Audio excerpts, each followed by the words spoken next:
At a grand mansion under a starry sky, a brown-haired woman sits by her unconscious, red-haired husband's bedside, gently wiping his hand. An olive-haired maid tends to the comatose man's leg, her expression somber. The brown-haired woman, Cordelia, maintains a cool and unreadable expression as she watches over him. The maid tries to reassure Lady Cordelia, promising that he will be fine and should wake up soon. Cordelia agrees with a slight, knowing smile as she gazes at her sleeping husband. Taking charge, Cordelia tells the maid to get some sleep, declaring that she will watch over him for the night. The maid, Emily, expresses concern for Cordelia, who is always by his side, but Cordelia gently insists, reminding Emily that he is her husband. After Emily leaves the room, Cordelia decides to step out onto the balcony for some fresh air. As she opens the doors, she tells the departing Emily that she's going to make a birthday wish for her husband. Emily watches her go, thinking with pity how kind Cordelia is and how her own heart aches for her.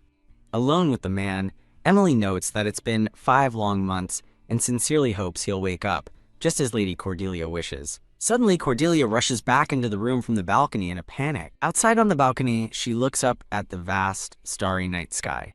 She clasps her hands tightly together, preparing to make her wish. Addressing the sacred star of the Vasquez family, she fervently asks for her wish to be granted. She reminisces about her innocent childhood wishes for a teddy bear and to become a princess. Recalling her desperate wish to escape poverty at 14, she states she never showed hatred toward the star. Her expression hardens with resentment as she demands the star grant her wish, if it has any conscience. Trembling with emotion, her prayer is interrupted by the shocking sound of blood splattering on the floor. With tears streaming down her face, she screams her true, desperate wish. "Kill my husband, please!" The scene transitions, marking the end of the chapter's introduction. Her shocking outburst is interrupted as she turns, stammering a panicked apology. An older matron storms in, furiously demanding to know what Cordelia has done, while Emily trails behind, apologizing. The matron cries out in alarm, pointing to her son who is now drenched in sweat as Cordelia laments the terrible timing. As the matron and Emily scramble to clean up, Cordelia innocently asks, "What is wrong?" The matron explodes at Cordelia, accusing her of neglecting her husband Craig and pointing out that he's soaking wet. Grabbing Cordelia's hair, the matron viciously insults her, calling her a foolish daughter-in-law. The matron wails dramatically over her poor son, declaring she'll die of worry if he doesn't wake up. While the matron begs Craig to wake up for her sake, Cordelia thinks with cold annoyance, "Seriously, just die already." Cordelia forces a tearful performance, sniffing and calling out Craig's name as the suspicious matron glares at her. The matron curtly orders Cordelia to wipe Craig down before he catches a cold, and she meekly agrees. Calling her useless, the matron commands Cordelia to pray at the temple until dawn for her son's recovery. Forcing a pained smile, Cordelia agrees while internally acknowledging the matron's correct assumption that she's just pretending to worry. The matron storms away, sneering that Cordelia is only acting out of fear of being kicked out now that the count is gone. In her thoughts, the matron scoffs at the prestige of the Vasquez name, one of the 8 sacred noble houses. She glares back at Cordelia, thinking her family, who sold her for a meager sum, is trash, and that Cordelia herself is useless. With a final thought that marrying Cordelia was a huge mistake, the matron slams the door, leaving Cordelia alone and defeated. A single tear falls, rippling through the water and marking a moment of quiet sorrow. In a flashback, a younger Cordelia introduces herself as Cordelia Vasquez. She narrates that her family is one of the 8 noble houses that founded the kingdom of Elsha. Despite her noble lineage, she recalls a childhood spent in misfortune and poverty.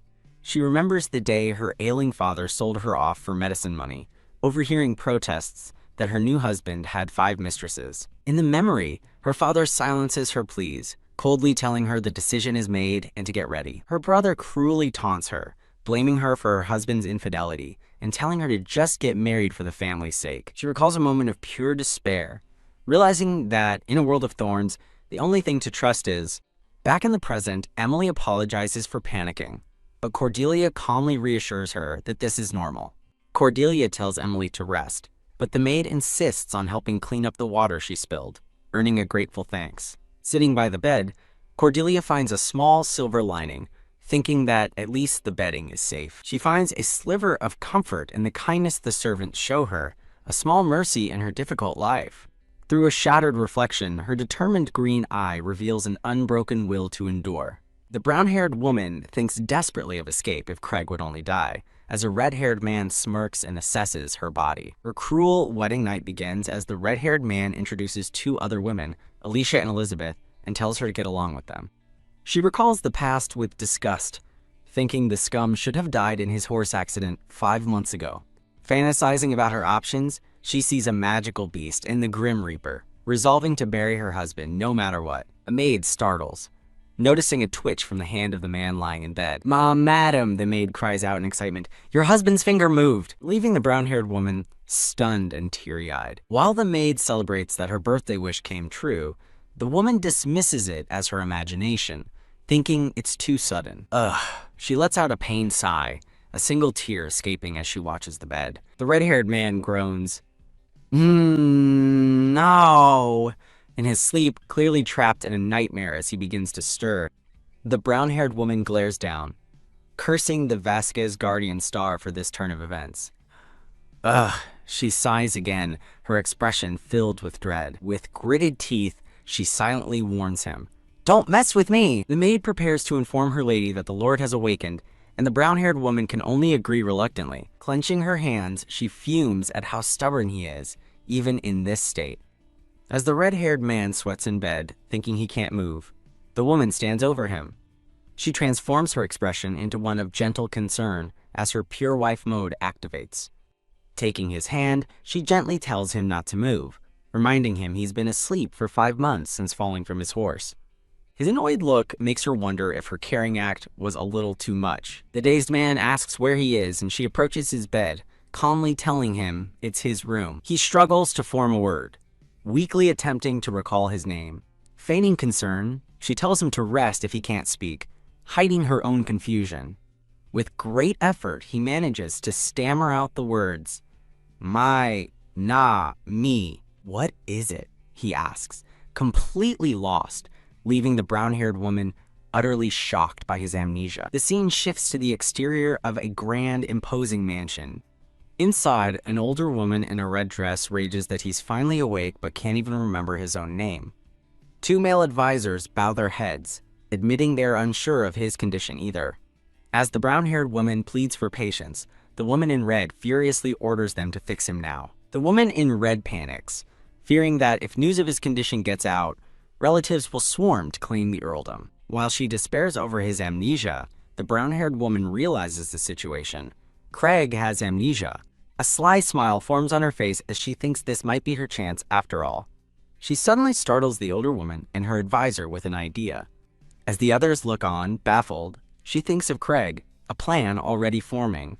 She boldly confronts the Madame Dowager, declaring that she will be the one to speak with Craig. The Madame Dowager scoffs, but the brown-haired woman insists it's her right as his wife. She suggests that going over their past together might restore his memory, ignoring the Madame Dowager's insult. The 2 advisors eagerly agree, explaining to the Madame Dowager that such stimulation can help restore memories. The advisors enthusiastically endorse her plan, declaring it an excellent approach, while the Madame Dowager glares.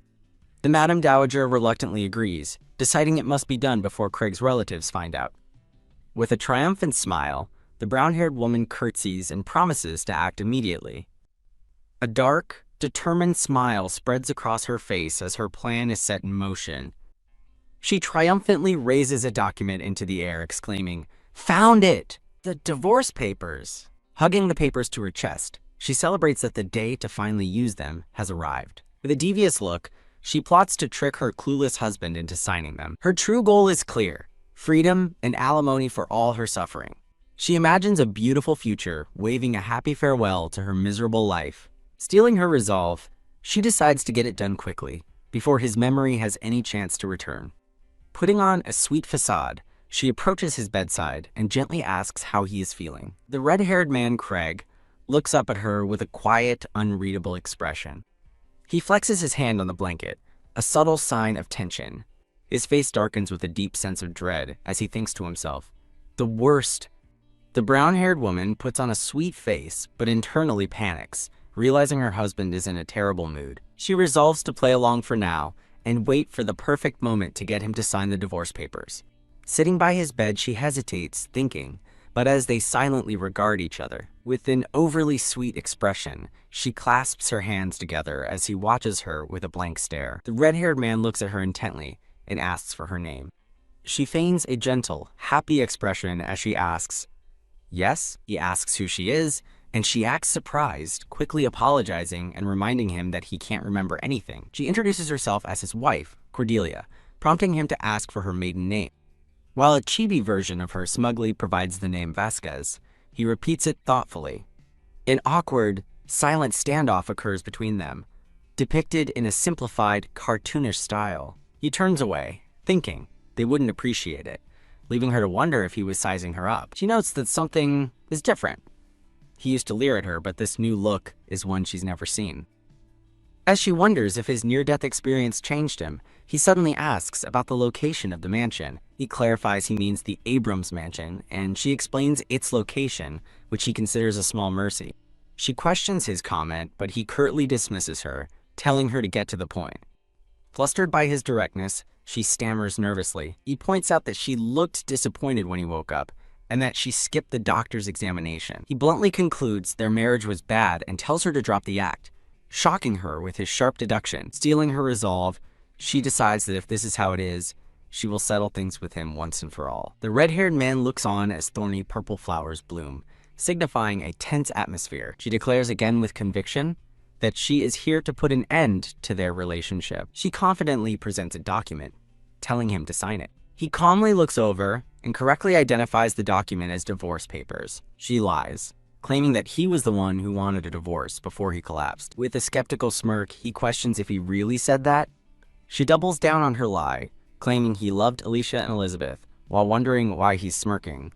She holds out the papers again, declaring this is why they must separate. He scoffs at how ridiculous she is and crushes the divorce papers in his hand. He aggressively throws the crumpled papers, causing her to cry out in shock. As she panics over her precious divorce papers, he states that while his memories are gone, he certainly hasn't lost his mind, glaring at her with cold intensity. She looks up, her expression turning nervous and flustered. He reveals he heard about their terrible marriage from an attendant and calls her out for trying to use his condition to get a divorce. Grabbing her arm, he cruelly reminds her that her fallen family paid a fortune to marry into the Vasquez bloodline. He sneers that there was no room for love in their marriage from the start, a truth attack that leaves her reeling.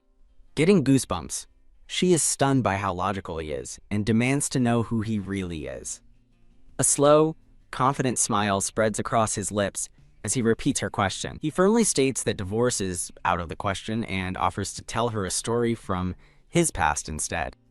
Defeated for now, she reluctantly agrees, deciding to bide her time and look for a better opportunity. The scene shifts as he begins his story, mentioning a rumor he heard. He brings up a rumor that she was an illegitimate child at 15, but then abruptly cuts the conversation short for the day. She protests, but he coldly tells her to stop, claiming he'll get tired if he has to listen to her any longer. She wonders why he seems to hate his own past so much, even without his memories. Seeing him sweat, she dismisses his attitude as simple grumpiness from his long coma. As she prepares to leave, he stops her, saying he has a request. He asks her to send a letter for him, but refuses to give any details, commanding her to just do it. Her patience finally snaps as she seethes with silent rage. She explodes, refusing to be ordered around and telling him to do it himself, calling him rude for his attitude. Laughing mockingly, she reminds him she's not his attendant and taunts him about his memory loss. He coldly points out that no one has come to see him, questioning who else he could trust to send a letter, while she thinks she could just as easily intercept it. With a smirk, he points out she's the same woman who brought divorce papers the moment he woke up, and the one struggling for power. She mentally curses, annoyed by how exceptionally sharp he is. She desperately shoves the crumpled papers at him, offering to send his letter if he'll just sign, but he thinks the two requests are not comparable. She looks on in disbelief as he coolly refuses her offer.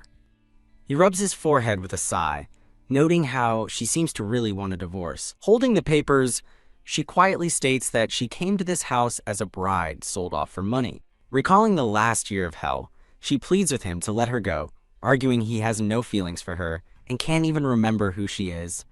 She clutches the document to her chest, her expression filled with desperate hope. He remains silent, thoughtfully rubbing his hair as he considers her plea. The scene transitions to a peaceful, starry night sky above the trees. Her blue-heeled shoes step firmly onto a stone ledge. She arrives at a rooftop gazebo, wondering why a letter needs to be sent from such a strange place. He proposes a deal. For every request she completes, he'll write one letter of his name on the divorce papers. He instructs her to make sure she throws the letter from the top of the castle tonight. Annoyed, she clutches the letter and calculates that with Craig being 5 letters, she has 4 more of these tasks to go. Bracing against the wind on the high ledge, she tells herself this is all for the sake of the divorce. Looking at the grand estate below, she thinks that he should probably get his head checked again. A chibi version of her is baffled by his vague instruction to simply launch the letter. Unable to resist, her curiosity wins, and she eagerly unfolds the letter. She stares at the page in confusion, realizing she can't read the script, and wondering if it's written in code. She questions how any of this makes sense, thinking a woman in love wouldn't send a coded letter, as she recalls their tense conversation about his supposed feelings. She thoughtfully holds the letter, pondering the perplexing situation. Deciding the strange letter isn't her business, she resolves to finish the task quickly and get back. As she releases the letter, it begins to glow with an ethereal blue light and float gracefully downwards. She gasps, her eyes widening in shock at the unexpected magic. Wah! The letter erupts in a blinding flash of light, transforming into a massive glowing white serpent that soars into the sky. Staring in utter disbelief, she identifies the magical creature as a snake with white scales. The scene shifts to the exterior of a grand, stately mansion during the day.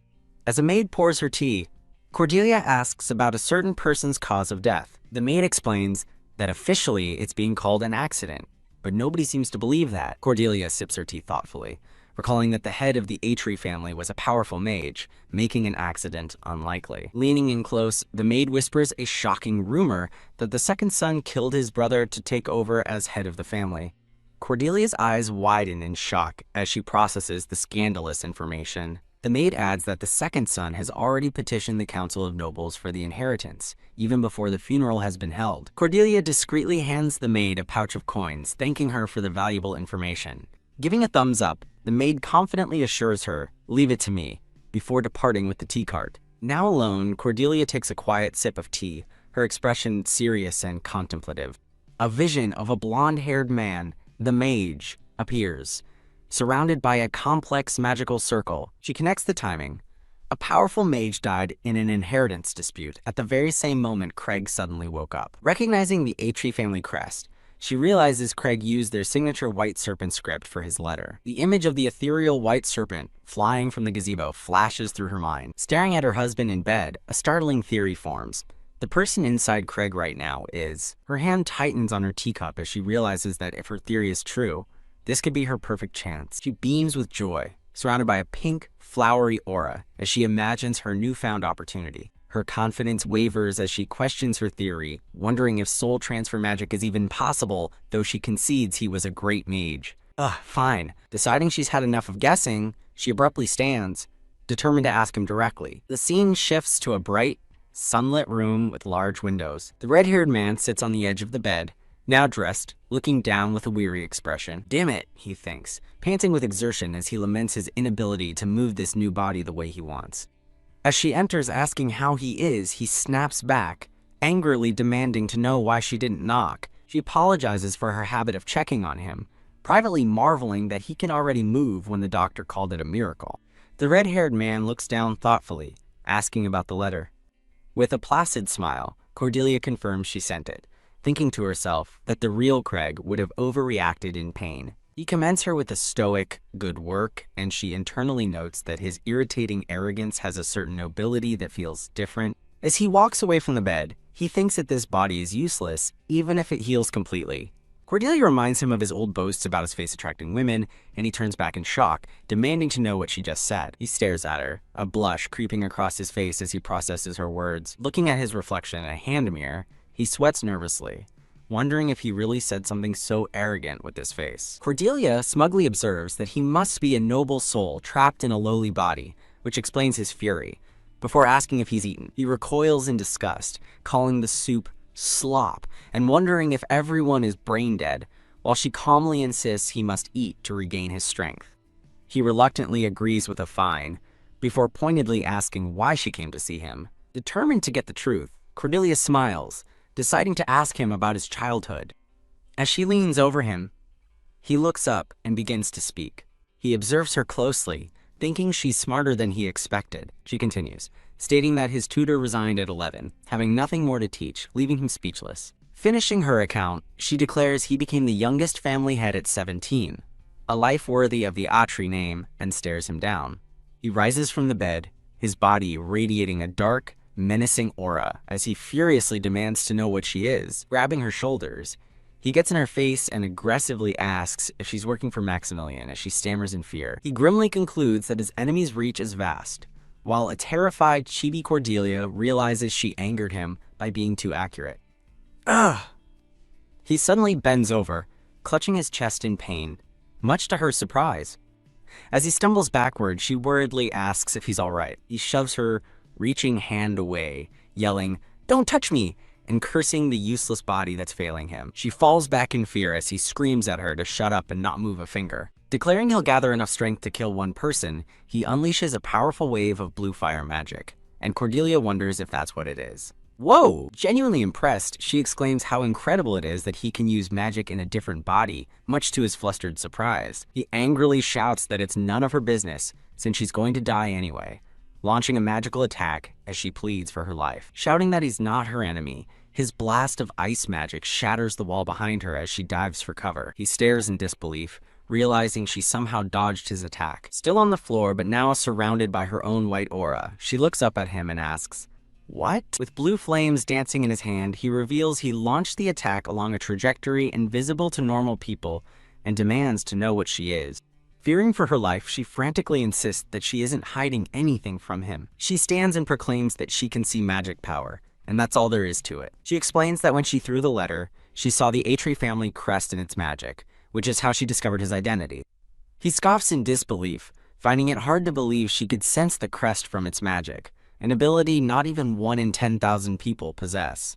Threateningly, he tells her she might as well die, his hand glowing with magic, as she collapses to the floor in terror. Peeking over the edge of the bed, she timidly asks if this is a test, and he challenges her to prove her ability by guessing what he creates. She stares with wide, nervous eyes, bracing herself for his magical test.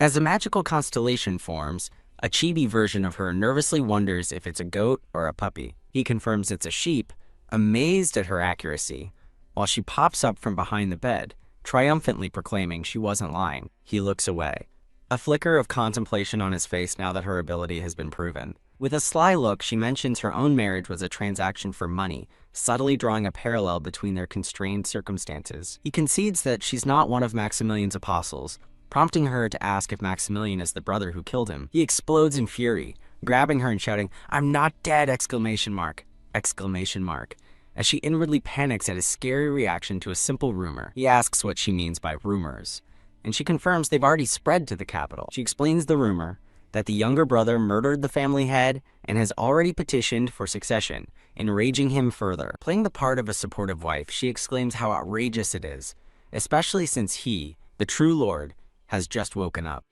In a glowing bubble, she asks if he finally believes that she isn't involved in the plot against him. Pointing a finger with a sly smile, she adds that his brother must have anticipated this, which is why he bribed her a year ago to marry him. Cordelia explains that his situation just doesn't make any sense, while the red-haired man looks on, unimpressed. He responds to her lengthy explanation with a curt and dismissive, "So?" His bluntness leaves her utterly baffled, letting out a confused, "Huh?" He asks what she wants from him, guessing a divorce, but she counters that her divorce is trivial compared to his problems.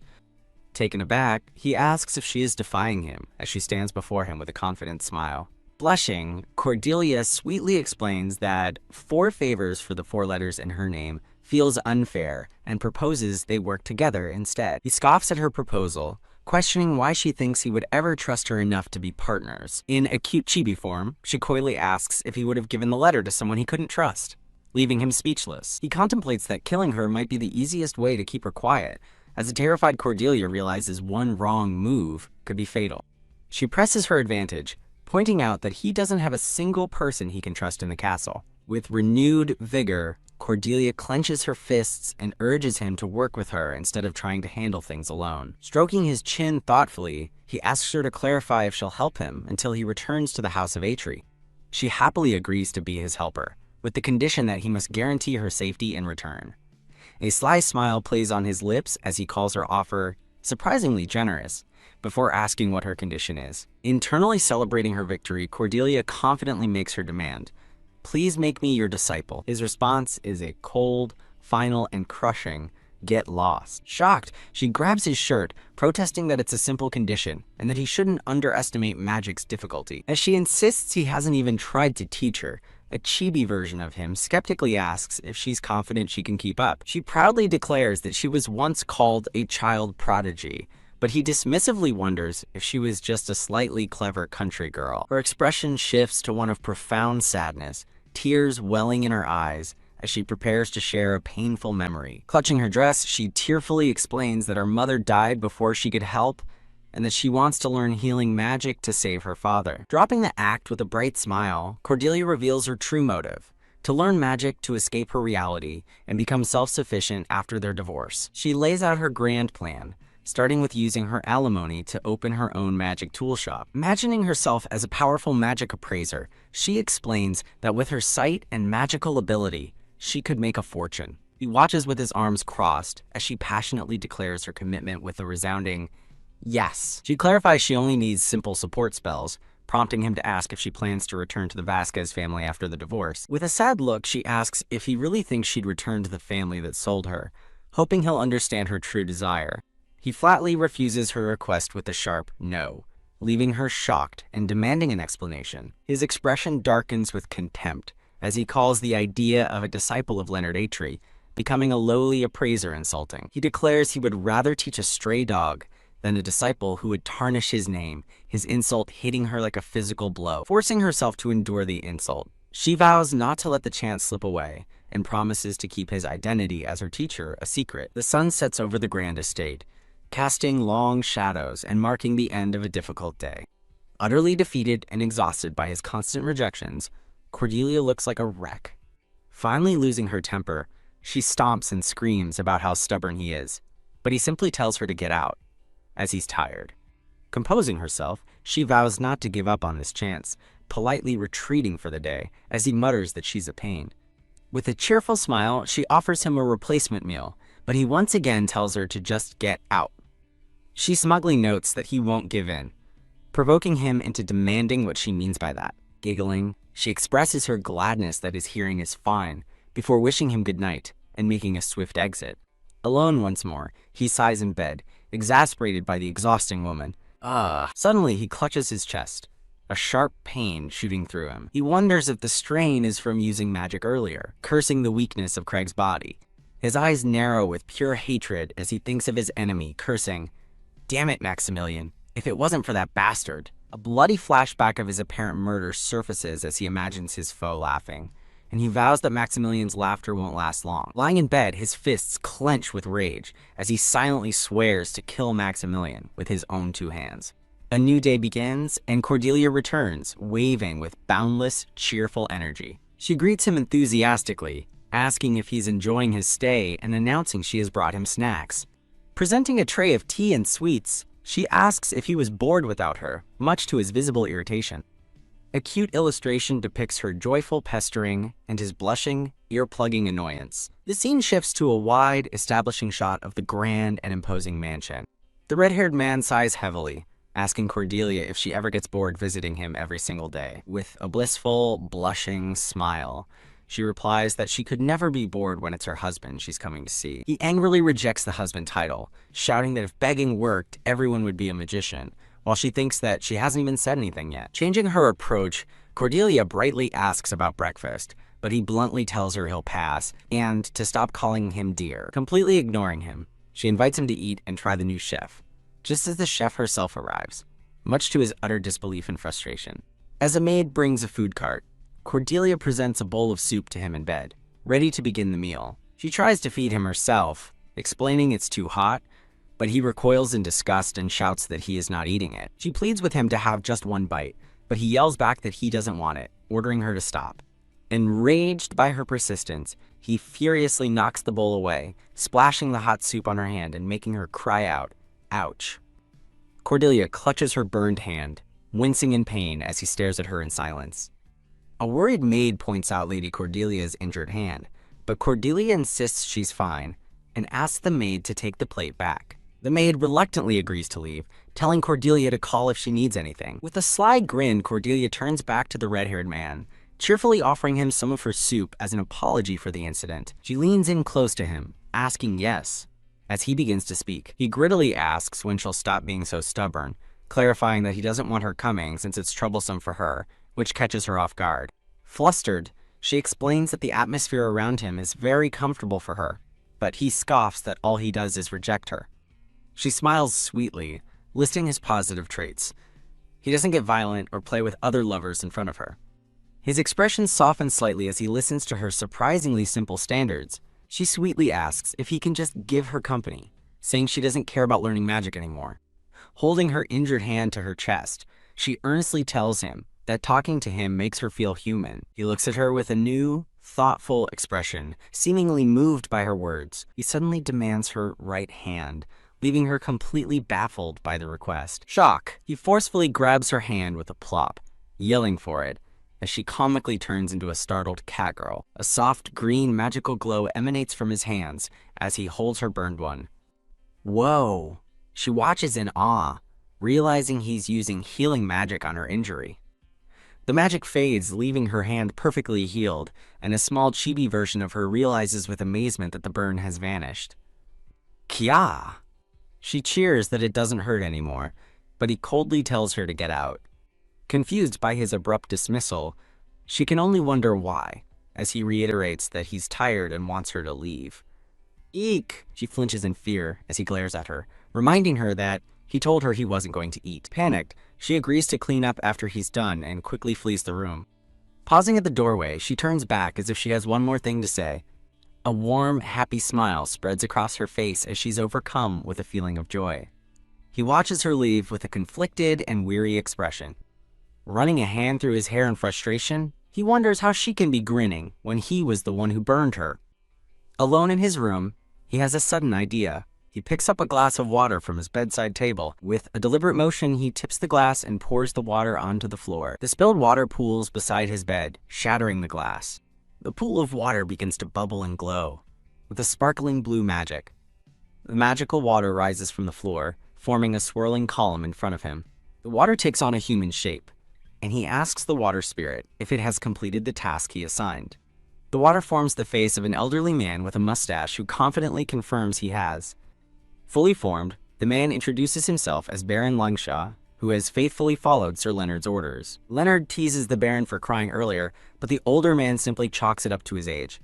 Getting serious, Leonard asks the Baron for the status report after checking on the coffin. The Baron explains that the lack of a body is preventing a funeral and causing a rift in the Atri family, while Leonard correctly assumes his brother won't be fooled easily. Teask. Leonard listens as the Baron details the situation. One side claims Lammy is dead, while Maximilian and his allies remain wary. The Baron is disappointed that Demoiselle and Lammy turned on him so easily. Leonard seethes with rage, agreeing with the Baron and vowing that once he gets his own body back, he will never forgive that traitor. The Baron adds that Lord Mervyn and Bersay don't support Maximilian's claim, prompting Leonard to excitedly ask if he brought the thing. The Baron presents a small vial, confirming he brought the magic potion, as Leonard laments needing to rely on it due to his current body's tattered condition. Gulp with determination, the red-haired man drinks the potion from its vial. Baron Langshaw worriedly tells him that while his actions are understandable, he's concerned someone might see him. The red-haired man closes his eyes, thinking that something bad might happen if he doesn't take this risk. With a confident smirk, he holds the now empty vial, the potion already taking effect. The Baron reports that Sir Bers and Sir Mervyn are publicly claiming that Maximilian is not suitable to become the head of the house. The red-haired man states that this is natural, since they've sworn to sacrifice their lives for him, to which a chibi version of the Baron eagerly adds, me too. The Baron touches his chin, overcome with emotion as he declares he's always prepared to sacrifice his heart for Lord Leonard. Unimpressed, Leonard crosses his arms and dryly calls the Baron a promising one. In a cute chibi sequence, the Baron thanks him for the praise while Leonard simply grunts. HMPH. The Baron changes the subject, asking Leonard when he plans on telling everyone that he's actually alive. Leonard looks down thoughtfully, deciding that now isn't a good time since they still don't know what Maximilian has up his sleeve. The Baron warns that Maximilian is likely giving orders to Leonard's own loyal followers, adding that he's already spotted several spies lurking around. Leonard orders the Baron to stay away for the time being and to focus on finding his real body. In a dark vision, Leonard explains that without a body, there can be no funeral, which would allow Maximilian to seize control of the assembly and the family as he planned. The Baron informs Leonard that he has secured personnel for a search and orders him to go lead them, to which Leonard agrees. The Baron hands Leonard a report, confirming he has the information on the Abrams family that was requested. Reviewing the document, the Baron notes the family's excessively lavish lifestyle and agrees with Leonard's assessment that they will soon collapse on their own. The report details how Helena Adams and her younger brother have been embezzling funds, taking bribes, and selling tax collection rights, showing them greedily hoarding gold. Leonard smirks with amusement, wondering how the woman managed to get servants involved in her dirty schemes. The Baron confirms that similar incidents have happened with others, expressing his astonishment that the family has managed to survive this long. With a cunning smile, Leonard declares the situation is perfect for faking his death, and that he'll make good use of the family while playing the part of a count. The Baron claps enthusiastically as Leonard looks on with a pensive, questioning expression. Leonard changes the subject, asking about the Countess who was just there, clarifying he means Cordelia Vasquez. The Baron smiles, suggesting they try to bring her to their side because he senses she's a clever person, causing a tiny, shocked Leonard to yell, "Ha! Are you serious?" The Baron argues that Cordelia would be a valuable ally since he can't always be there, but Leonard angrily dismisses the idea, insisting he can protect himself despite his weakened state. Looking at the report, the Baron mentions that he was already wondering if she had any connection to Maximilian. Leonard dismisses the Baron's concerns, suggesting there's information he has yet to obtain, and the Baron concedes that might be the case. Looking down, Leonard finds it strange, unable to believe he encountered a human capable of seeing magical energy. Seen through the window, the Baron reacts with shock, asking if he means the Countess, to which Leonard simply confirms, yeah. A promotional image features a red-haired woman with a defiant and intense gaze. The Baron is astounded, exclaiming that even the great mage Rachel could only sense magic, not see it, and that Cordelia's ability could turn the entire continent into chaos. Leonard admits it's shocking, but wonders if it's all just a coincidence, pondering how this woman became his wife and now insists on being his apprentice. The Baron theorizes that she might be a spy who knew which body Leonard would possess and married its owner as part of a plan. A close-up of Leonard's sharp purple eye reveals his deep concentration as he considers the Baron's words. With a knowing smile, the Baron extends his hand and declares there is no such thing as a coincidence for a mage. Leonard listens intently, as the Baron concludes that their meeting is a fate that cannot be defied. The Baron seems to have a realization, but Leonard's indifference cuts him off, leaving the old man comically confused. Changing the subject entirely, Leonard complains that he's starving and demands food, prompting a flustered Baron to quickly agree. As the Baron magically summons a meal, he tells Leonard to endure a little longer, but Leonard retorts that the food in this place is disgusting. The Baron calls Leonard a difficult person, but Leonard snaps back, telling him to shut up before he loses his appetite for the steak dinner. A golden fork cuts into a piece of cooked meat. Leonard lifts the piece of steak to his lips. He eats with a subtle expression of satisfaction. The Baron watches, his eyes welling up with happy tears. With his cheeks full, Leonard looks over at the Baron in confusion. Wah! As the Baron begins to sob, Leonard asks why he's crying in the middle of a meal.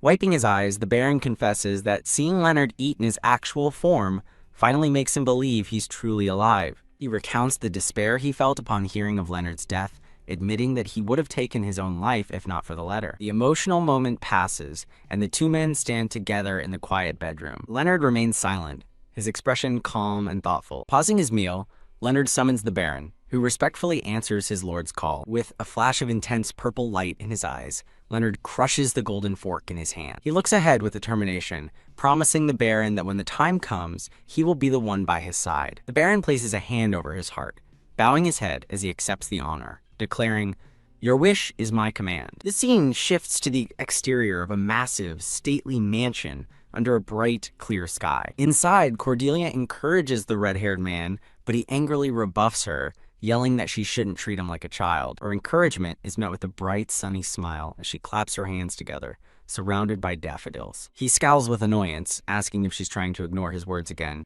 In a cute chibi sequence, she denies it, but he can only think to himself, I hate you. He grabs her hands, and they share a tense, silent moment. Suddenly, a woman in a red and gold gown bursts into the room, ecstatically calling out for her son Craig. As he holds Cordelia's hands, the woman's excited voice interrupts their moment. The woman rushes toward them as Cordelia quickly curtsies in greeting. The woman expresses her relief that he's recovered enough to walk, though he looks less than thrilled by her presence. Fifth, Cordelia hides a laugh, thinking to herself that he really has gotten much better and can even walk a bit now. The woman gives a sly smile, telling him his recovery is truly wonderful. She asks if he's regained his memory and remembers who she is, but he internally notes that she looks like she can't even be bothered to deal with him. Deciding he should respond, he turns to face her, only for her to pull him and Cordelia into a group hug, exclaiming, "My!" The woman happily declares that his personality hasn't changed, despite his amnesia, while Cordelia privately thinks Craig never had any manners to begin with. The woman expresses confidence that things will go smoothly when Jared arrives, prompting a confused Craig to ask who Jared is. She clarifies that Jared Abrams is his cousin, as Cordelia listens with a concerned expression. Calling Jared a dog who sniffed out rumors, she warns Craig that he must show he's alive and well so his cousin doesn't steal his title. Angrily grabbing her arm, he tells her he can manage on his own, and to stop troubling her. He pushes her away, declaring that he's tired and shocking her with his abruptness. Ordering Cordelia to help Craig rest, the woman turns to leave, promising to check on him again soon. HMPH. As she walks away, the woman thinks he's being awfully smug. Bam! The ornate double doors slam shut, leaving them alone. Now seated, he wonders why that woman is pretending they're so close when they were never on good terms. Cordelia suggests that with her own husband gone, she now has no one left to cling to but him, a revelation he seems to accept. She smiles, remarking that his recovery is truly astonishing. He dismisses her praise, claiming he can barely walk for an hour. Cordelia reminds him that the doctor called it a miracle he could even stand, prompting him to muse that it's a fitting word for a body that was supposed to be dead. Her eyes widen in shock as she overhears him, questioning his comment about being supposed to be dead. He smirks, casually remarking that out of all the corpses available, this one just happened to match his timing. What? A chibi version of Cordelia freaks out, while a chibi version of him looks on with irritation. A wave of relief washes over Cordelia as she smiles, thinking that if her husband is truly dead, it's a good thing. He accuses her of being a cruel woman for showing so much joy, but she angrily retorts that he's the cruel one. He argues that he's more human than her, a grieving widow relieved by her husband's death, but she fires back that he mercilessly turned her away when she begged for magic lessons. She accuses him of treating magic like a game, but he reminds her that she admitted she has talent and questions why she'd let it go to waste. Their argument continues in chibi form, with him mocking her as a prodigy and her pleading for him to reconsider, insisting her ability to see mana gives her a head start. He suddenly grabs her wrist, silencing her and causing her to flinch in surprise. Leaning in close, he reminds her that one must begin learning magic by age 10, while she nervously begs for just one chance. He gently lifts her chin, his expression serious as he tells her that for someone trying to learn magic, she is simply too old, he declares, the word landing with the force of a shattering blow. He coldly tells her to never bring the subject up again, leaving a small, trembling Cordelia devastated in his wake. With tears in her eyes, she explains she never wanted to be a great mage, just to use a little magic. He snaps, calling her persistent, and scoffing at the idea of just a little, saying any disciple of his would have to earn at least 1 star. Confused, she asks what a star is, but he dismisses her, saying it's pointless to argue with someone so ignorant. Declaring he's done and needs rest, he walks away, leaving her standing alone as she suddenly seems to remember something important. Annoyed, the red-haired man internally fumes that she's ignoring him again, vowing to stop her this time as he mentions Lady Lily's impending arrival. Cordelia explains that Lily is his half-sister, who is now the Countess of Dahlia but once had feelings for him. As he walks away with a cane, Cordelia cheerfully adds that Lily now absolutely hates him more than anyone in the world. He turns back, completely bewildered, asking why he would stab a woman he'd called out to meet, leaving Cordelia equally confused. A memory flashes, showing his hand crackling with magical energy over a line of thorns as Cordelia's eye widens in realization. The vision reveals a bloody dagger, Dripping with fresh blood, Cordelia quickly dismisses the idea, assuring him that Lily would never do such a thing, and simply dislikes her because she's his wife. Her expression hardens as she questions why his brother killed him, arguing that the council would never approve the succession in a case of murder. He calmly replies that the council wouldn't leave the Aitre family's seat empty forever, implying it's only a matter of time. He clenches his fist, declaring this is why he must return to his original body as soon as possible. Expressing her sympathy, Cordelia wishes there was a way she could help him as he looks down in thought. She eagerly suggests she could be of great help if she served as his disciple, staying by his side to support him. With a hopeful glimmer in her eyes, she imagines her helpful future as he watches her from the side. Kia, he smirks, summoning a ball of blue magic that terrifies a chibi Cordelia into a hasty apology and retreat. As she flees the room shouting, "Good night!" the scene transitions to an evening view of the grand mansion. The setting shifts to a large wooden stable under a clear blue sky. Inside, Cordelia consults with her dog, Roddy, wondering what she should do. Seeing Roddy has finished his food, she kneels down and asks if the portion wasn't enough. She stands to get more meat, but Roddy suddenly latches onto her dress, stopping her. As the dog growls and pulls at her skirt, a concerned Cordelia asks what's wrong. Her eyes widen in alarm at her dog's strange and urgent behavior. Woof, woof! Roddy continues to bark and tug at her dress, causing Cordelia to ask again what's wrong. Arf, woof! Her dog ignores her, barking insistently at a nearby water trough. Cordelia looks puzzled, wondering if she just imagined someone calling her name. Ah! A voice announces its arrival, and Cordelia is stunned to see a creature made of water bubbling up from the trough. The water creature asks her to wait as a tiny, panicked Cordelia realizes the mass of water is alive and moving. A playful chibi version of the Baron emerges from the water, making a grand announcement. Completely shocked, Cordelia grabs her arm and demands to know who he is. The chibi figure bows elegantly, introducing himself as Baron Longshaw, Lord Leonard's loyal chief servant, and, he clarifies, a human. Cordelia looks skeptical, repeating the name Leonard with uncertainty. She asks if he's referring to the head of the Aitre family, and the Baron confirms that she knows of him. She erupts in fury, ranting that he must mean Leonardo Aitre, the inconsiderate man who trashes her cooking every day. The Baron looks away sheepishly, unable to deny her angry accusations. Cordelia's mood instantly brightens as she assumes Leonard sent him as a messenger to make her his disciple, eagerly asking if he called for her.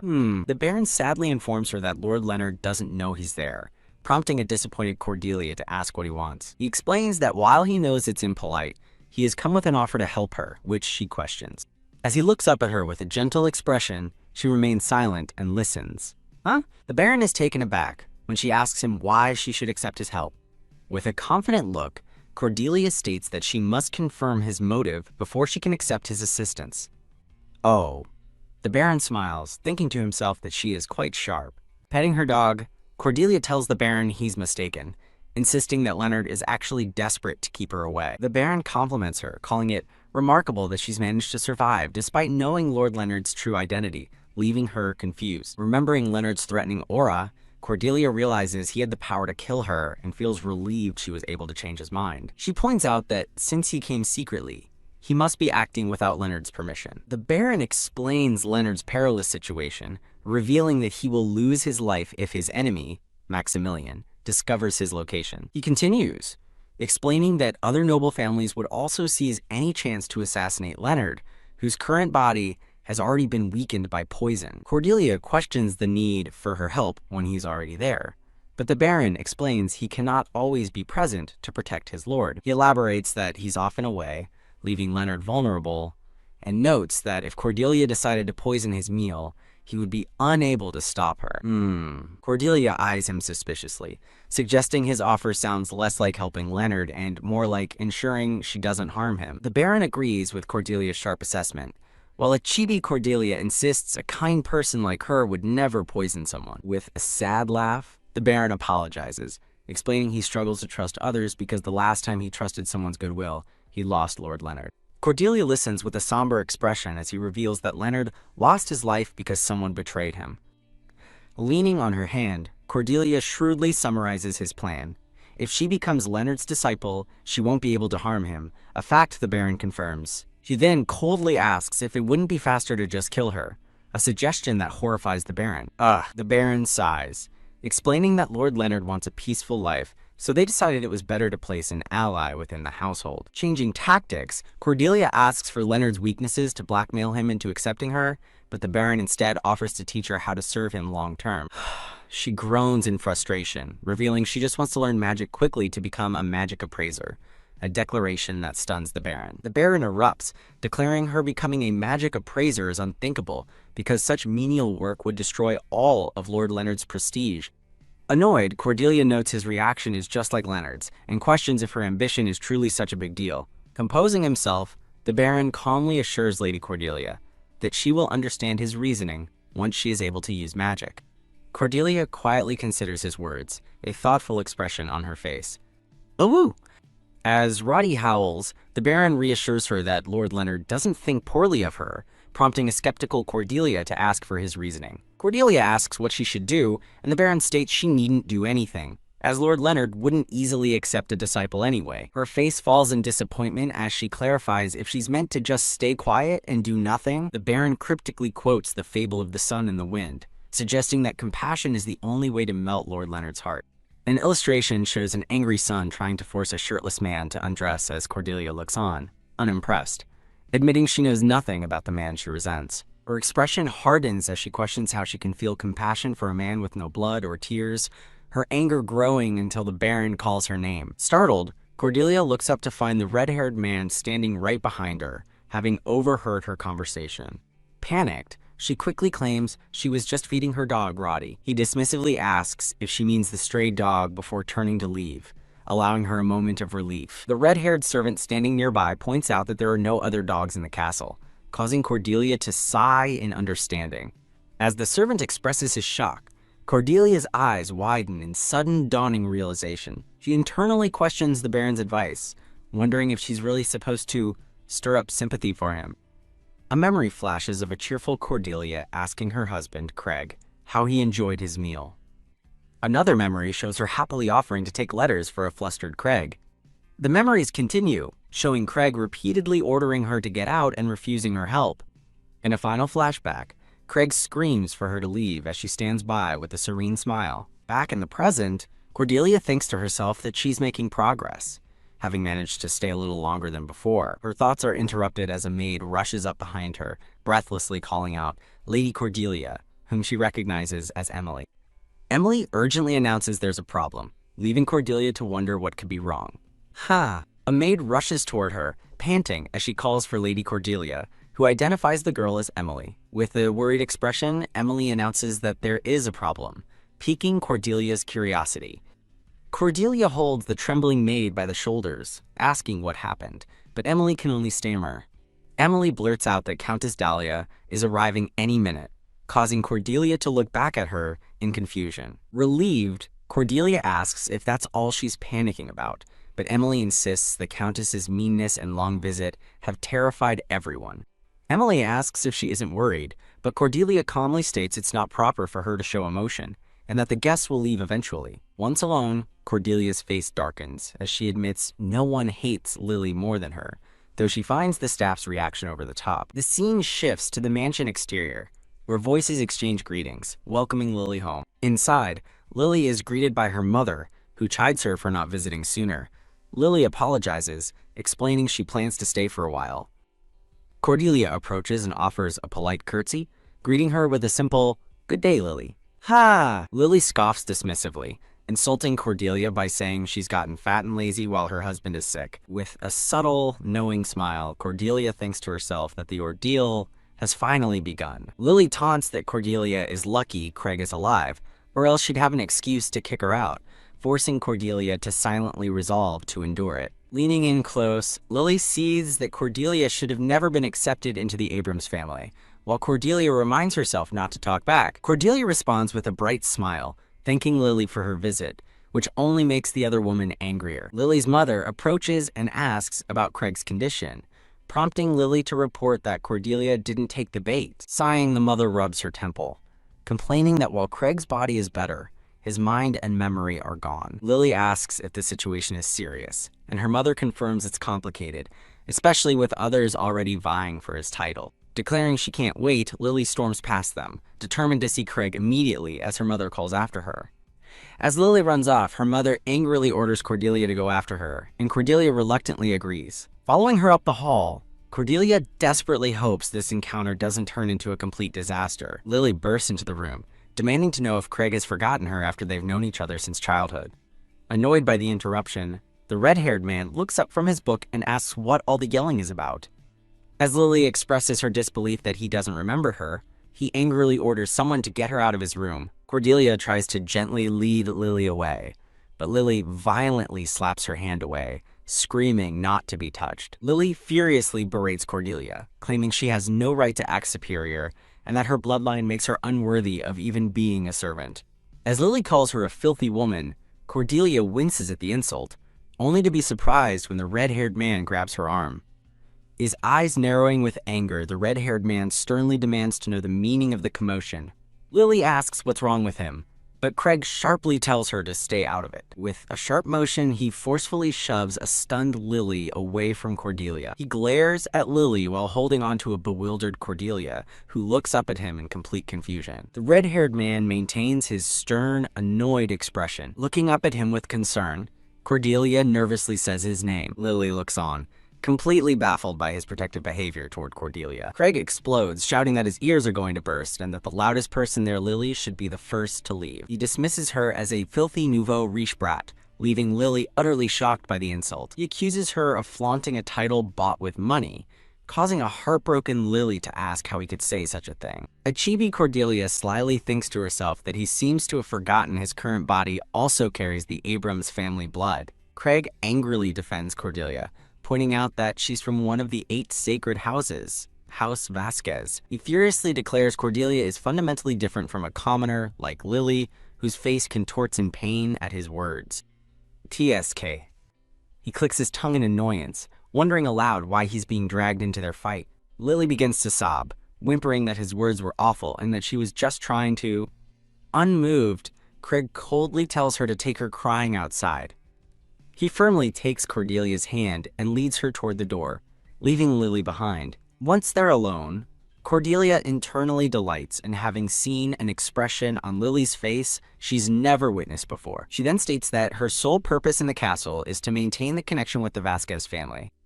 The red-haired man looks down at her with a knowing, almost amused expression. She cheerfully admits that no matter how much she hates the family, she's staying quiet to secure a generous divorce settlement. His expression shifts as he asks how much money she needs, catching her completely off guard. Before she can answer, he clarifies, asking how much money it would take to make her bow her head and obey him. Her smile vanishes as she considers his cold question about the amount of money. An oppressive, thorny silence hangs between them. Looking down with a pained expression, she thinks to herself that her worth is probably nothing.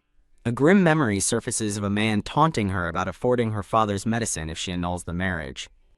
In another memory, a young man begs her to marry for the family's sake, as she recalls her price wasn't enough to cover medicine or tuition. Shaken, Cordelia abruptly says she should leave for the day, prompting a confused Craig to ask what's wrong. He asks if he said something wrong and pleads for her to wait. Excusing herself, she reflects that she thought she'd thrown away all her pride, but realizes some of it must remain.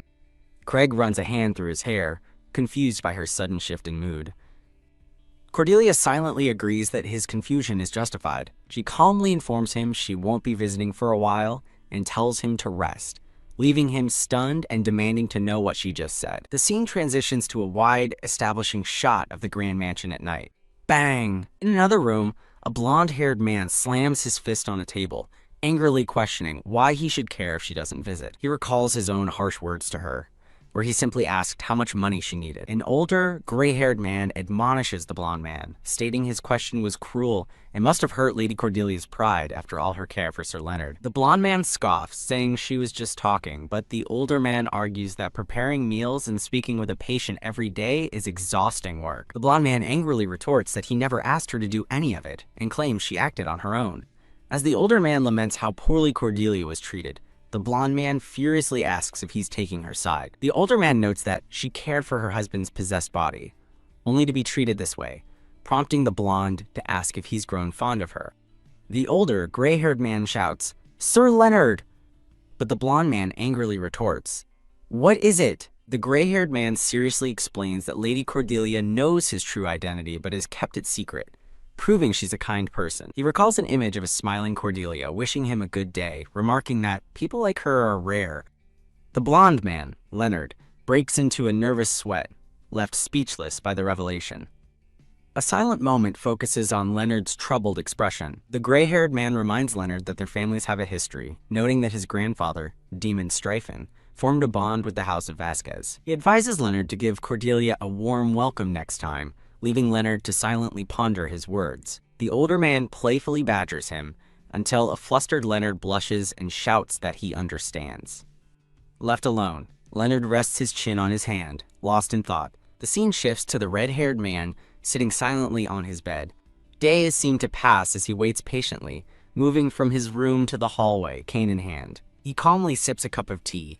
A faint, thoughtful smile plays on his lips. He holds the teacup in a moment of quiet contemplation. A servant throws open the curtains, and the red-haired man angrily shouts that it's too bright and demands they be closed. The flustered servant points out that he recently requested the opposite, but the red-haired man furiously repeats his order. As the terrified servant obeys, dark, angry energy swirls around the red-haired man's head. His eyes narrow with simmering rage. As the curtains are drawn, he thinks to himself that 4 days should be enough, leaving the servant utterly confused. With a sinister smile, he decides he's done waiting around and will take matters into his own hands regarding his new body. He abruptly stands and orders the startled servant to take him to the garden, and the servant quickly agrees. Out in the sunlit garden, the servant points out the walking path. The red-haired man dismisses him, wanting to walk alone, despite the servant's concerns about his health. Growing impatient, he orders the servant to leave. The servant departs, muttering about how severe his memory loss seems to be. Walking with his cane, the red-haired man enjoys being outside for the first time in a while. He spots a gazebo in the distance and decides to rest there for a bit. His stroll is interrupted as a purple-haired maid spots him from the bushes, her eyes wide with alarm. The maid hurries to intercept him, frantically insisting he can't go any further. When she explains the mistress and Countess Dahlia are having tea, he scoffs at the ridiculous reason and orders her out of his way. She desperately apologizes but holds her ground, making him realize there must be another reason for her panic. A sudden noise from ahead catches his attention, and the maid flinches in fear. He smirks grimly, thinking aloud that this must be the consequence of talking back. He pushes past the maid and sees the truth. Lily's mother is pouring a bottle of wine over a kneeling Cordelia's head. Drenched and sputtering, Cordelia calls out Craig's name, as Lily's mother smugly asks if he should be walking around. The red-haired man's face twists in pure fury as he internally rages at the scene. Lily's mother dismisses her actions as teaching manners, but the red-haired man appears, coldly questioning her methods. Lily clings to his arm, sweetly asking if he's still angry and offering to go hunting to make up. He violently shoves her hand away, shouting, "Don't touch me!" His golden eyes gleam with malice as he confirms a dark suspicion.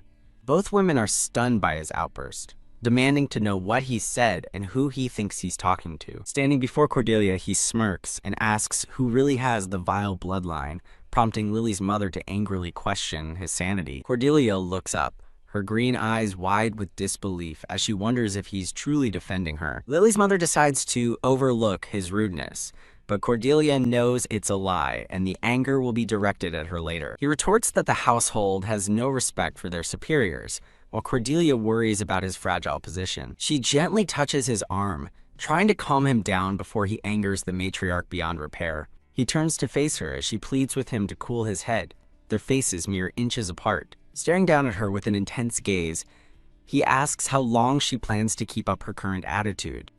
Cordelia sighs, internally exasperated, and wondering if he's decided to pick a fight with everyone today. Playing her part, she turns to Lily's mother with a pained smile, begging forgiveness for Craig's unwell state. He snaps, shouting, "Enough already," and declaring that the woman who should be begging for forgiveness is the one standing over her. Enraged, Lily's mother declares she is the mistress of the Abrams household and demands to know how he dares to speak to her like that. With a nervous expression, a chibi Cordelia grabs Craig's arm, urging him to stop and come with her. "Kaya!" He shoves her aside, angrily shouting for her to get out of his way. Lily's mother flinches, startled by his aggressive move toward her. With a menacing grin, the red-haired man grabs a bouquet of purple flowers and mockingly asks if she is truly the mistress of Abram's castle, leaving her stunned. Standing beside a shocked Lily, her mother angrily asks Craig how he could say such a thing to his own mother. He raises his cane, leveling it toward her as he prepares to speak. He coolly accuses her of stealing castle funds right after his father died, causing her to stammer in denial. The accusation leaves both Lily and her mother speechless with shock, as Lily whispers her mother's name in disbelief. Eek! A group of servants hiding nearby gasp in horror, realizing the scandalous truth. He mockingly asks if that's what passes for a lady's duty in this house, prompting the matriarch to furiously call his claims nonsense. Lily pleads with Craig to stop, insisting her mother would never do such a thing. Turning his attention to Lily, he asks if she really doesn't believe that her mother stole the family fortune and used servants for her schemes. A trembling Lily insists that it's impossible, unable to accept the accusations. Her mother furiously accuses him of having lost his mind since coming back to life. She summons the guards, ordering them to escort the Count back to his room immediately. As two guards approach, Cordelia suddenly shouts the names Ken and Lenold. Craig smirks, threatening to list every man she's invited to her chambers. The guards, Ken and Lenold, freeze in terror, while Lily calls him a liar. Lily's mother stares in wide-eyed shock, her composure completely shattered. Flustered and sweating, she nervously asks where he could have possibly gotten such ridiculous ideas. He reveals he knows about the servants she sent to the underground, adding that they're still alive. Ah! She grits her teeth, lying that they've already left the kingdom. As her mother collapses in shock, Lily watches in horror, while Craig remains unmoved. Covering her mouth in disbelief, Lily's mother weakly insists that the accusations are not true. She begins to scream hysterically, claiming it's all Craig's plot to get rid of her. He coldly tells her that if she wants to be treated like a human, she'll stay quietly locked in her room. He delivers a final threat. If she displeases him further, he'll send her to the wastelands, leaving her terrified by the revelation that he remembers everything. Noting her pale face, he orders the guards to take her to her room, and they quickly comply. The guards drag the disgraced matriarch away as she wails about being the one who held the family together, while Lily looks on in utter shock. Cordelia watches them go, turning to Craig with concern and asking if he's sure this is okay, worried about the madam's inevitable retaliation. He pauses for a moment before turning his intense gaze back to a questioning Cordelia. He asks her why she let her mother-in-law pour wine on her, and Cordelia explains it was an excuse after Lily complained about being kicked out of his room. She forces a bright smile, brushing the incident off and insisting it was nothing. Ha! He scoffs at her casual dismissal, bluntly asking if she's stupid or has no pride. He chides her for thinking flattery will earn her money, telling Cordelia Vasquez that her stubborn pride won't change a thing. Hurt, she asks if he truly thinks she's being stubborn, finding his words harsh. He reminds her that as a member of the Sacred House of Vasquez, she doesn't need to grovel and should hold her head high. Her eyes flash with anger as she confronts him, demanding to know what he could possibly know about her. He appears confused by her reaction, guessing she sees her pride as useless. She turns away, unable to answer. Her emotions finally erupt as she reveals her own father sold her to this hellish house for a pittance and forbade her from ever returning.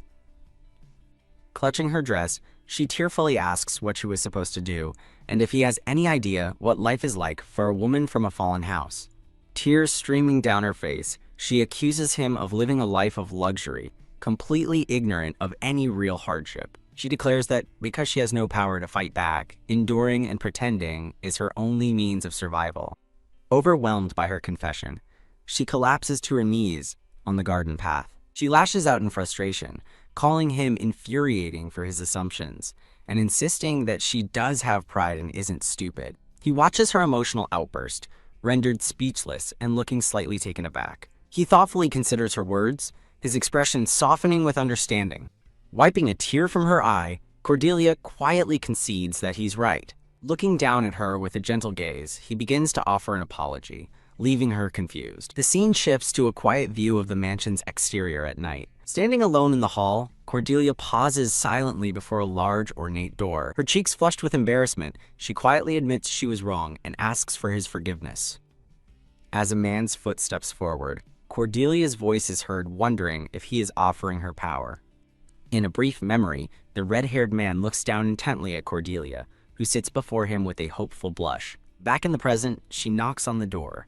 questioning the nature of the ceremony before announcing her entrance. Ah! She opens the door with a start, surprised as she calls out for Craig, but finds no one there. Clack! An older man with gray hair and a mustache suddenly appears, warmly greeting Lady Cordelia as she identifies him as the Baron. The Baron excitedly takes her hands, revealing he has been appointed as the witness for her contract ceremony to become Lord Leonard's disciple. When Cordelia asks where the master is, the Baron explains that he just stepped out to wash his face and will return shortly. He proudly presents a room lavishly decorated with flowers, but Cordelia is confused, wondering where all the furniture has gone. The Baron worries the decor isn't glamorous enough, but a chibi Cordelia quickly insists it's more than sufficient. A man's voice coldly orders the flowers to be cleaned up immediately, stunning Cordelia and leaving the Baron heartbroken over Lord Leonard's disapproval. A man with his head and face obscured by a white cloth appears, declaring the ceremony a mess for lacking flowers and even a ring, as Cordelia recognizes him as Lord Leonard. He angrily threatens to burn all the flowers, causing Cordelia to address her new master with nervous hesitation. He questions her sudden change of heart, expressing his doubt that mere sympathy prompted her to become his disciple. He dismisses her choice as an impulsive decision, but she nervously insists that he can't take it back now. He walks toward her, explaining that the harassment she suffered was due to a lack of power, which becoming his disciple will solve. He arrogantly demands she say she forgives him for his earlier apology, and she internally fumes at his condescending tone. Forcing a smile, she reasons that it's a small price to pay and reluctantly agrees to forgive him. Her eyes widen in utter shock as she looks up and addresses him. The cloth is gone, revealing a handsome blonde-haired man with purple eyes. Hick! Cordelia is completely stunned by his true appearance, gasping, "No way!" She blushes, wondering if he's an angel, but he clarifies that he simply took on a different form for their important contract ceremony. He explains he can't use his magic in his other body and will use this potion-induced form more often, prompting her to think he possesses everything except a good personality. The blonde-haired Leonard smirks confidently. As the Baron fawns over how cool Lord Leonard is, Cordelia flails her arms, insisting she is not swooning. Leonard instructs her to follow him to begin the contract spell, and the Baron eagerly urges her to hurry.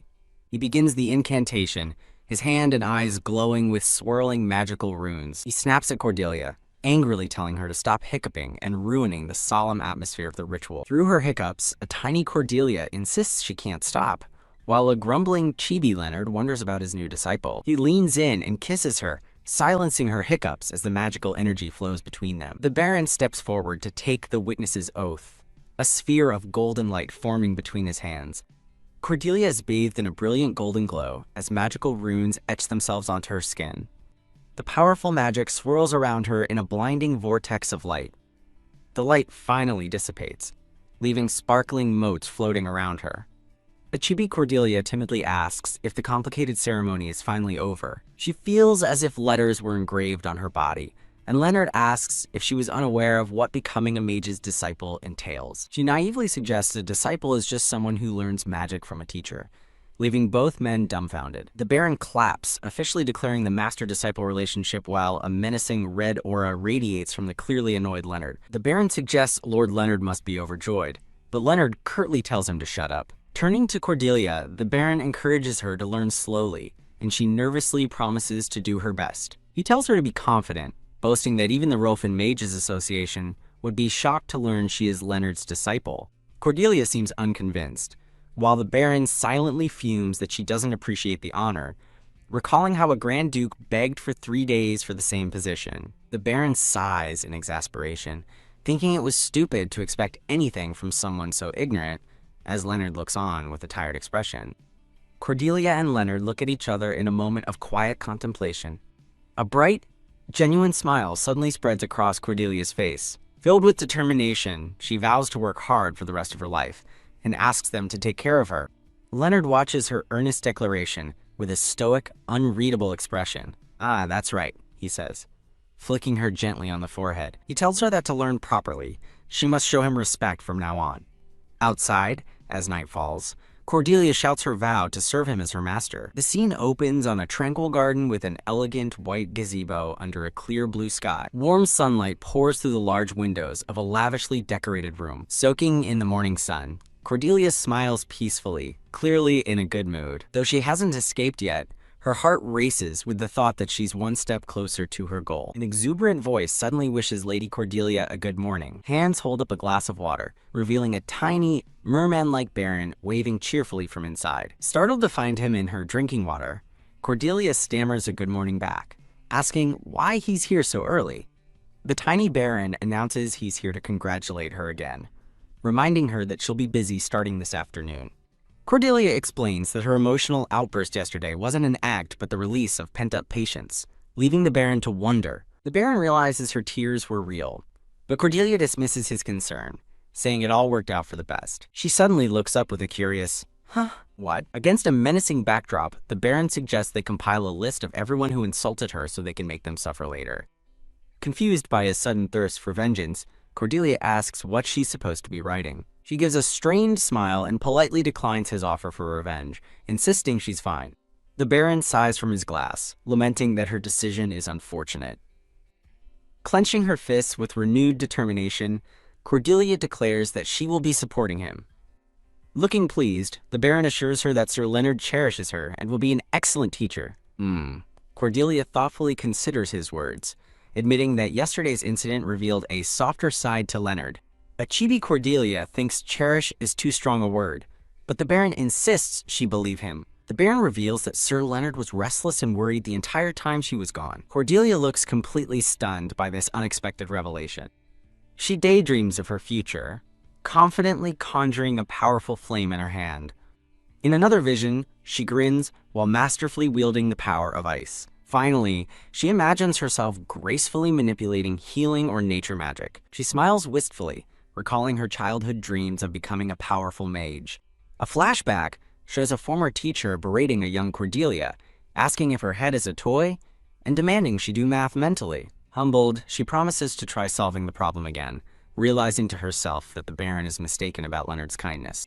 Leonard sighs in frustration as Cordelia asks for a simpler explanation. He exclaims in exasperation that at this rate nothing will happen even if she can see magic. Pushed to her limit, a chibi Cordelia throws her papers in the air, shouting that she just has to do it. Leonard watches her tantrum with a smug, amused smirk. With a saccharine smile, Cordelia sarcastically asks if he's going to insult her now, adding that she'll never do that to her respected master. "Stop messing around," he growls, threatening to kill her while she thinks she's tired and wants to rest. Deciding she needs to change the topic, she thinks of a new line of questioning. She looks at Leonard and asks him what he's talking about. Acknowledging him as the greatest magician, she begins to ask a question about his younger brother. Leonard cuts her off, coldly stating that the man she's referring to is not his brother. Taken aback, she awkwardly apologizes and rephrases her question. He pauses, his expression turning somber as he considers her question. She presses on, asking why that person would use his own mother as bait. With a pained look, Leonard reveals that the man dug up their mother's grave and stole her remains, as a gruesome flashback shows the act. Cordelia stares in horror, whispering, "No way." Leonard continues his dark story, explaining that a trap was set at the grave. He reveals that he was killed in that trap, a memory showing him being fatally wounded. He instinctively clutches his stomach, the phantom pain of his past life resurfacing. He vows to tear his enemy limb from limb and feed him to the dogs, while Cordelia watches in silence. Cordelia regrets asking, realizing his anger is terrifying and that she finally understands the depth of his pain. Leonard shoots her a sharp, intimidating glare. He angrily orders her to stop asking questions and clean up the scattered papers, and she quickly scrambles to obey. Cordelia holds a mysterious, ornate document she found, looking at it with a questioning gaze. Examining the document, she wonders what it is, realizing it's an Abrams report that was hidden in a book. Cordelia eagerly presents the report to Lord Leonard, asking if she can read it, and he nonchalantly gives his permission. Wow. She's stunned by the report's thickness, wondering if the Abrams family is filled with dishonest people. She asks Lord Leonard in disbelief if the contents are real, and he confirms the investigator isn't senile. A devious smile spreads across Cordelia's face as she asks to keep the report, plotting to use it for blackmail. Lord Leonard agrees, but sternly warns her not to let wine get to her head again. Flustered, Cordelia insists that getting drunk wasn't her intention. He chastises her, asking what would happen if wine addled her brain again, and she snaps back that he could have just called her stupid. Teasingly, Cordelia points out that Sir Leonard is just worried about her, but he retorts that she's an idiot. A small chibi drawing shows the tense standoff between a peeved Cordelia and an annoyed Lord Leonard. Ha! Lord Leonard lets out a heavy sigh, thinking that she's too incompetent and must catch up to the other students. Aghast, Cordelia can't believe she has to catch up with others when she's already working hard on supporting magic. The mere mention of supporting magic sends Lord Leonard into a rage, and he declares he will never forgive her. A defeated chibi Cordelia sulks, thinking that just becoming a magic appraiser would be enough for her. An elder magician suddenly appears, informing a shocked Lord Leonard that since Cordelia is his first student, she should aim for the star by age 24. Cordelia looks completely bewildered, silently questioning what a star is. The elder explains it's a prestigious school she'll enter at 24, leaving Cordelia stunned by the news. Seeing Lord Leonard's grim expression, the elder asks why he's being so negative when she hasn't even begun. As the two men discuss how only 5 magicians have ever achieved this feat, a nervous Cordelia listens in. Eek! She panics, thinking they're planning to kill her with overwork, and shouts that she gets a say in the matter. Startled, she jumps to her feet in protest. Lord Leonard stands behind a nervous Cordelia, his expression unreadable. Cordelia stares ahead, a bead of sweat on her face as the tension mounts. Their discussion is cut short, as Lord Leonard coolly tells an unseen person to have their visitor come back another day. A man with a mustache bursts into the room with open arms, loudly asking after Craig. Cordelia stammers, trying to explain that the Master and Baron are busy and Craig is still recovering. The man stumbles toward her, making her recoil slightly. The man who was previously Lord Leonard now has red hair, and he eyes the newcomer suspiciously, asking who he is. Phew. The man introduces himself as Arnold Dillon, Helena's brother, and Cordelia notes with relief that Leonard transformed seamlessly. Viscount Dillon complains about the red-haired man's rudeness and pities his memory loss, much to Cordelia's silent disapproval. The red-haired man, Leonard, looks on with an unbothered expression. Arnold claims he just wanted to visit, but Leonard bluntly calls his attitude selfish. Stunned into silence, Viscount Dillon stares at Leonard's bold remark. Leonard smirks, asking if his statement isn't just common sense. Viscount Dillon nervously tries to greet Cordelia, who awkwardly responds while he grabs Leonard's arm. The Viscount insists on discussing something, but Leonard coldly asks if he would listen if told no. Viscount Dillon laughs off the tension, while Leonard remains visibly annoyed. Whoam. The Viscount pulls Leonard along, boasting that he had to run the Abrams family after Leonard collapsed. Leonard sits down on a chaise lounge, looking thoroughly unimpressed. Viscount Dillon warns him that Jared might take everything if he isn't careful, citing the many who oppose him. Leonard listens with a serious, thoughtful expression. The Viscount looks panicked, begging Leonard not to say such things. Leonard smirks, pointedly asking about family. The Viscount names himself and Helena, dismissing her embezzling as a sinful act, but insisting she's still Leonard's mother. Leaning forward, Leonard challenges him, asking if embezzling family funds is such a trivial matter. The Viscount vehemently denies everything, while Cordelia thinks the head of the house needs to change his attitude.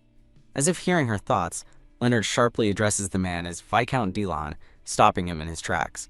The Viscount looks offended, stammering about how rude Leonard is being. Leonard's expression turns to ice as he tells the Viscount not to act like family when they share no blood, declaring it makes him sick. A red-haired man sighs in bed, coldly telling his visitor to leave if they're done talking. An older man with a mustache trembles with rage, vowing to never ask the red-haired man for anything again. He storms out, threatening that Craig will regret this, as a worried Cordelia watches him go. Annoyed, Craig dismissively waves his hand, telling them to hurry up and get out. Bam! The doors slam shut, making Cordelia flinch in the now quiet room.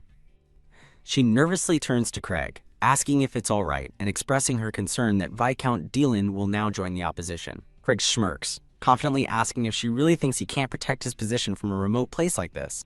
Despite his assurance, Cordelia still looks anxious and uncertain about the situation. Crash! Elsewhere, a vase of blue flowers is smashed as someone furiously yells, "You insolent brat!" A dark-haired woman in a green dress rushes to the enraged man, Arnold, asking what on earth is the matter. Fuming, Arnold asks the woman if she knows what Craig dared to say to his face. He relays Craig's insulting words about not interfering and how pretending to be family makes him sick, shocking the woman. Arnold continues his rant, enraged at being told to greet Cordelia and bow to a woman bought with money. The dark-haired woman grows thoughtful, sensing that something about the situation seems strange. While Arnold insists Craig has lost his mind, the woman disagrees, stating that Craig couldn't have come up with this on his own. The man realizes she's referring to the woman from the Vasquez family, and she confirms her suspicion that Cordelia is up to something. The woman points out that Craig's personality couldn't have changed so much, and Arnold adds that the formerly womanizing Craig never showed interest in her before. The woman notes Craig's recent concern for Cordelia is out of character,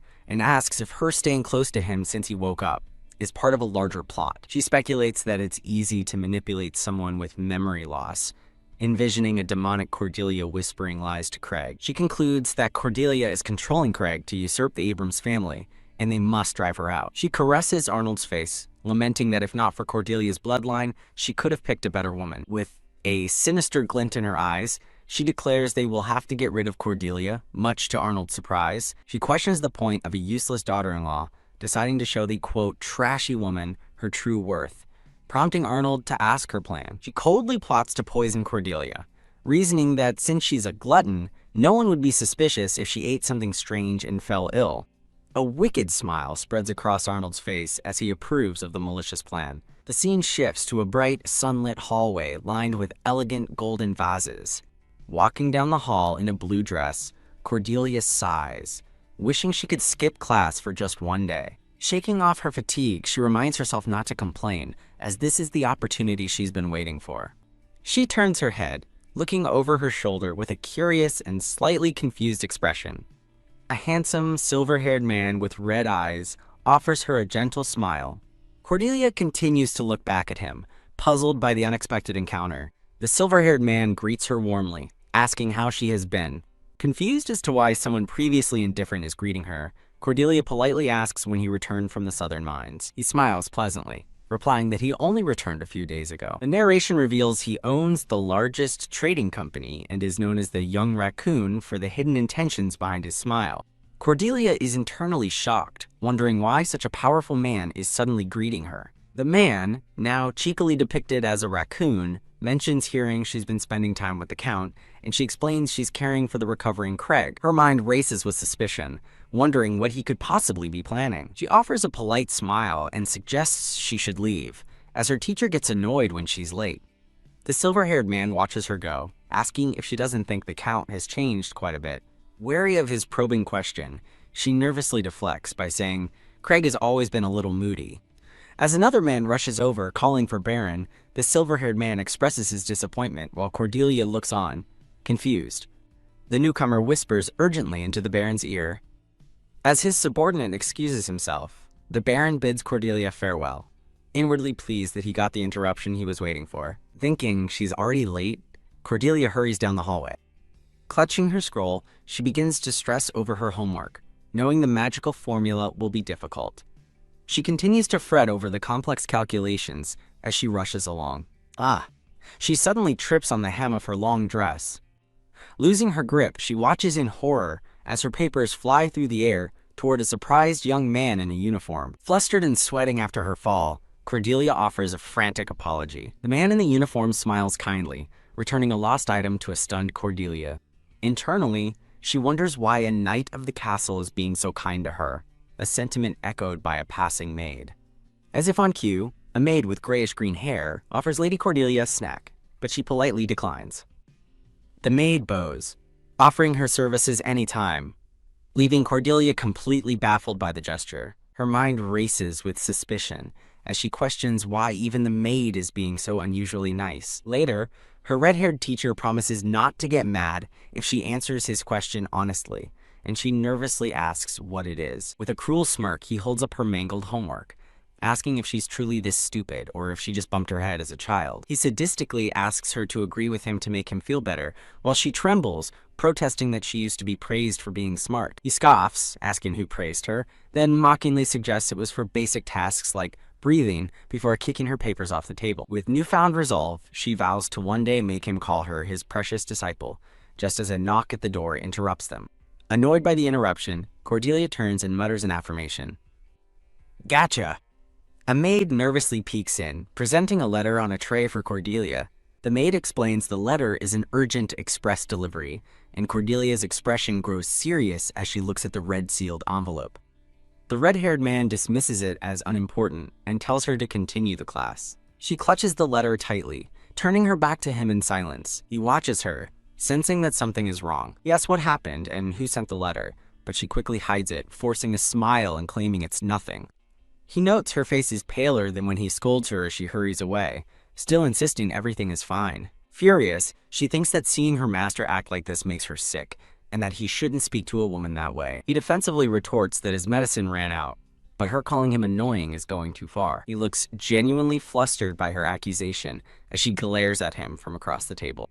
He suddenly recalls the seal on the letter, realizing with a jolt that it was the royal crest. He abruptly ends the class for the day, assigning her 2 papers to analyze for their next lesson. As an exhausted chibi Cordelia floats out, he leans through the door to yell that she can rest after she's dead. Once the door is shut, he leans against it, his expression turning thoughtful.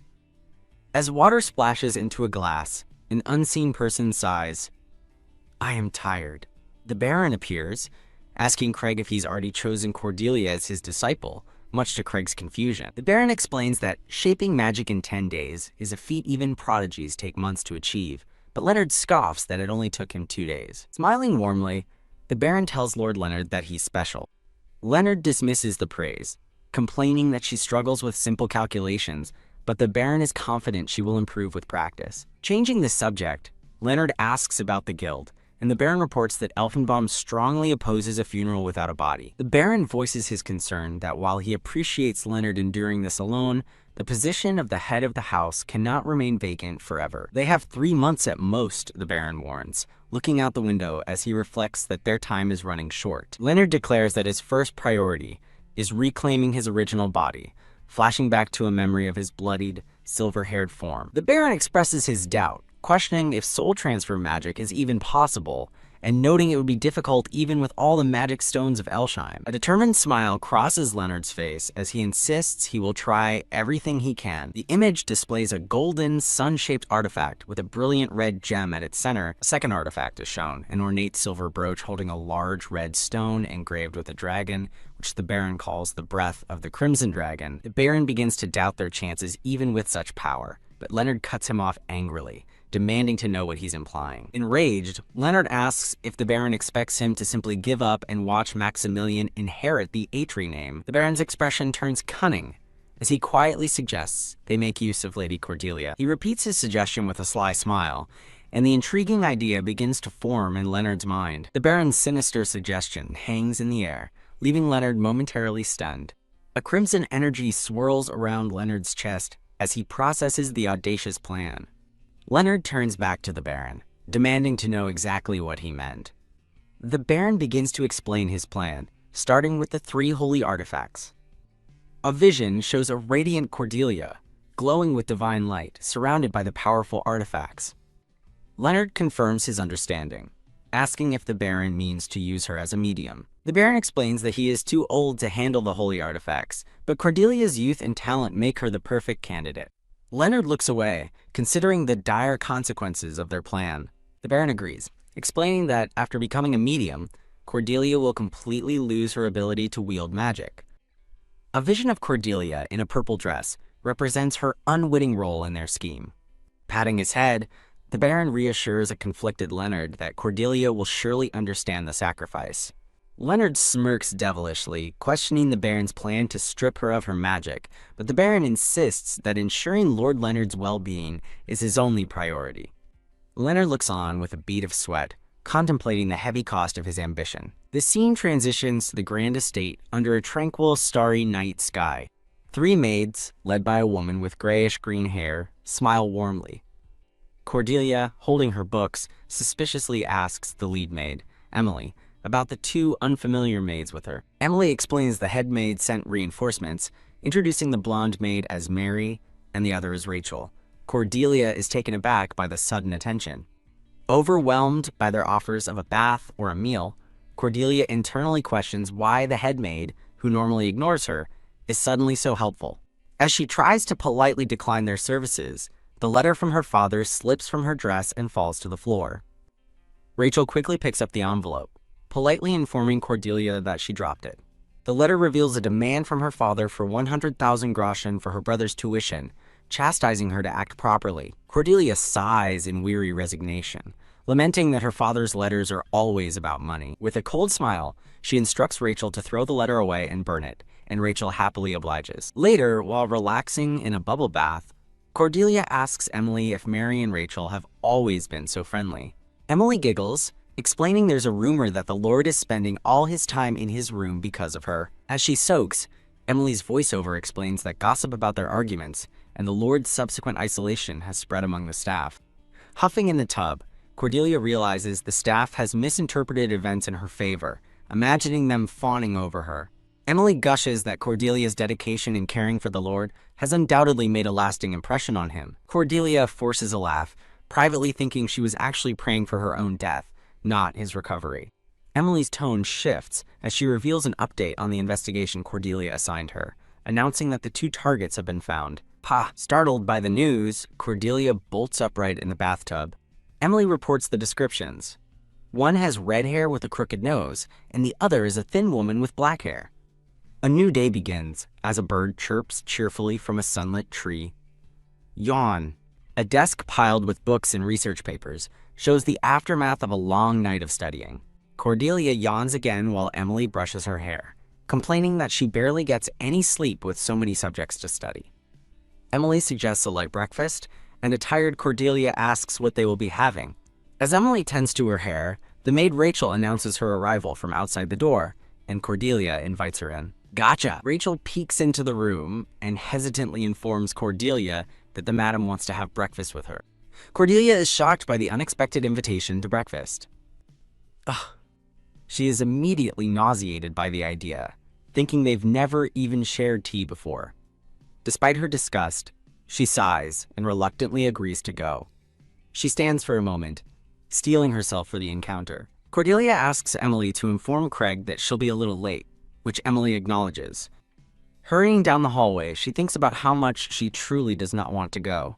She takes a nervous breath as she reaches for the ornate door handles. A servant waiting by the door bows, apologizing for making the madam wait. Craig's mother greets Cordelia with a blindingly bright and theatrical smile, leaving Cordelia completely baffled. Cordelia is instantly filled with dread, thinking the woman's smile is a bad omen while her inner self screams at her to run away.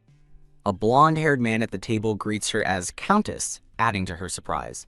She recognizes the other guests, Baron Lancaster, Dylan, and Lilia, and is utterly perplexed by their presence. Taking her seat at the far end of the long dining table, Cordelia wonders why this strange group has gathered. The meal begins as utensils clink against plates and soup is served. Sitting uncomfortably next to Dylan, Cordelia is so tense she can't even taste her food. Dylan raises his glass to her, remarking how tough it must have been to care for Craig alone, but she brushes it off as her wifely duty. With a disarming smile, the woman asks if anything else is bothering Cordelia. Cordelia forces a laugh, suspecting the kindness is just a show for Baron Lancaster, and claims she's been fine, thanks to the woman's care. Dabbing her lips with a napkin, the woman smiles smugly and agrees that Cordelia is right.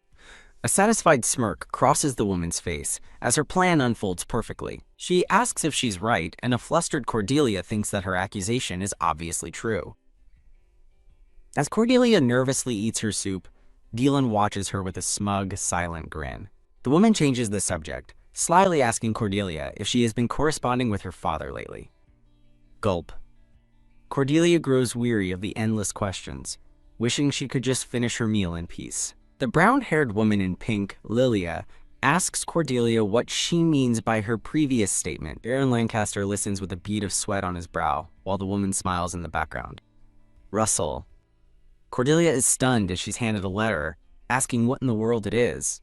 The woman reveals the letter's contents, demanding 100,000 linkets, and Cordelia realizes with horror that the maid she trusted was a spy. Lilia smirks, commenting that some habits like brazen theft can't be hidden. Dylan enthusiastically agrees, declaring they must drive Cordelia out immediately before she brings ruin upon them all. Shaking, Cordelia hangs her head in defeat at the dining table. Her expression hardening, Cordelia demands to know why a letter addressed to her ended up in the madam's hands. The woman dismisses her question, declaring there's a thief in the house, and that she now understands why Cordelia was sent there. Wham! Cordelia slams her hands on the table, insisting it's a misunderstanding and she never intended to act on the letter. Enraged, The woman slams her own hand down, calling Cordelia vulgar for raising her voice against such clear evidence.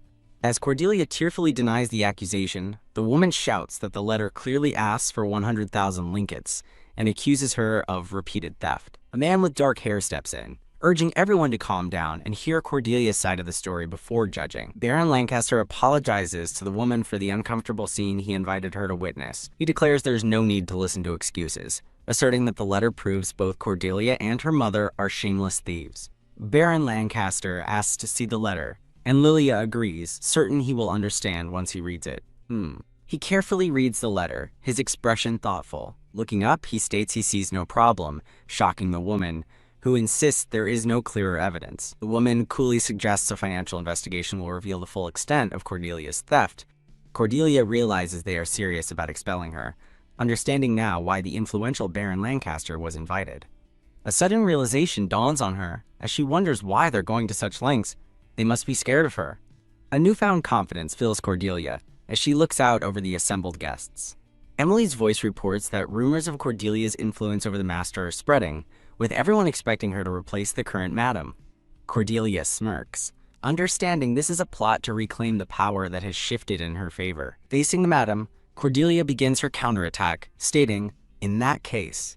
Her sudden shift in demeanor leaves the madam confused, who can only manage a quiet, "Huh?" Cordelia stands serenely as Baron Lancaster and Delon watch her in silence, unsure of what's to come. Holding her wine, Lilia smirks and asks if Cordelia is finally planning to confess. Cordelia turns the tables, suggesting Lilia should be the one to confess her crimes to be spared from exile, accusing her of stealing from the estate after her marriage. Smiling triumphantly, Cordelia thinks that memorizing the master's report was worth it as she lists priceless artworks Lilia stole and sold.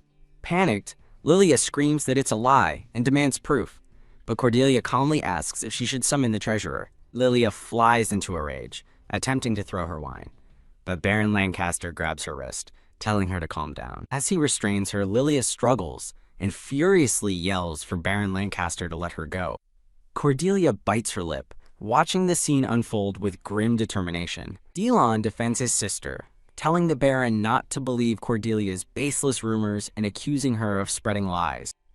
Cordelia coldly dismisses his claim, turning the accusation back on him and leaving him speechless. With a chilling smile, she accuses Delon of assaulting two married villagers, even providing their exact descriptions. Wham! Delon smashes his fist on the table in a rage, his victim's faces flashing in his mind as he screams for her to shut her mouth. The dining room descends into tense silence as Delon looms over Cordelia. Flustered, the madam wonders how Cordelia knows so much and tries to redirect the conversation back to Cordelia's supposed thefts. Cordelia smirks, feigning innocence and asking what thefts the madam is talking about. Twitching with rage, the woman loses her composure and screams at Cordelia to shut her filthy mouth. With a sweet but menacing smile, Cordelia asks if the madam is referring to her lovers, offering to summon them as witnesses. She continues, remarking on the madam's admirable and consistent taste for blonde men with blue eyes, causing the woman to flush with fury. Having lost all control, the madam shrieks at the man sitting across from her, "Baron Lancaster!" With a confident smirk, Cordelia says simply, "I see." Baron Lancaster looks on as the furious madam accuses Cordelia of betraying them and tells her to remember her filthy background, shouting that Cordelia is the one who deserves judgment. Cordelia stands tall with a defiant smirk as the madam loses her composure, screaming, "You insolent brat." Suddenly, Cordelia feels a prickly sensation all over her body, and her throat begins to swell, making it difficult to breathe. A furious Craig bursts into the dining room, demanding to know how long she intends to eat, and a flushed Cordelia recognizes his voice. Craig looks down at her with a questioning expression. He strides toward the disordered dining table, as the other guests look on in surprise. The madam seizes the opportunity, telling Craig his timing is perfect before accusing Cordelia of trying to steal their money. She continues her accusation, pointing to the letter as proof, while Craig simply asks, "A letter?" Cordelia tries to explain that the madam intercepted a letter meant for her, but the madam cuts in, insisting she had a legitimate reason. Pash! The madam thrusts the letter at Craig, urging him to look at it. The letter's contents are revealed, a request for 100,000 linkets, and the madam declares she's speechless at the audacity. Delon and the madam erupt in outrage over the amount, but Craig coolly dismisses it as a trivial sum, asking if the vault even has that much. The madam recoils in shock, asking why he's taking Cordelia's side, but Craig ignores her and coldly asks Cordelia if the money is there or not. Stuttering, the madam admits the funds exist but argues they should be used for more important matters. Craig scoffs with a sharp-toothed grin, mockingly asking how that could be considered important. Cordelia finds herself appreciating his defense but admits she can't stand his arrogant attitude. Ugh. A sudden wave of pain causes Cordelia to clutch at her throat. She realizes with horror that too much time has passed and she can no longer breathe. As her vision blurs, she concludes they must have deliberately put something in her food. Remembering her pink dish, she collapses into Craig's arms as he asks what's wrong, while Baron Lancaster and Lilia watch in alarm. As the Baron asks if she's in pain, the madam coldly tells Craig to leave her, suggesting she ate something strange. Gasping for air in his arms, Cordelia manages to whisper, "Peanuts," leaving Craig confused. The madam and her allies look on with smug satisfaction, with the madam feigning pity that Cordelia ate peanuts despite being allergic. Whoosh. Realization dawns on Craig's face as he erupts in fury, screaming for someone to get a doctor. Cordelia lies limp and unconscious, a single tear escaping her closed eye. The scene shifts to a memory, showing a closed bedroom door before focusing on a book being opened. A young Cordelia sits happily in bed, engrossed in the book she is reading. A blonde woman asks if she snuck a book from their father's study again, and young Cordelia cheerfully admits her curiosity got the better of her. The woman warns she'll be scolded if found out, but Cordelia insists it's fine since no one will find her. Pouting, she adds that her mother never comes to check on her anyway. The blonde woman's expression turns somber as she looks down at her. She strokes young Cordelia's hair, calling her pitiful, much to the girl's confusion. The woman explains it's because Cordelia will never be able to have what she truly desires. The comment leaves young Cordelia stunned, wondering what it is she wants. Her sister's voice questions if a single book will bring her happiness when she's grown.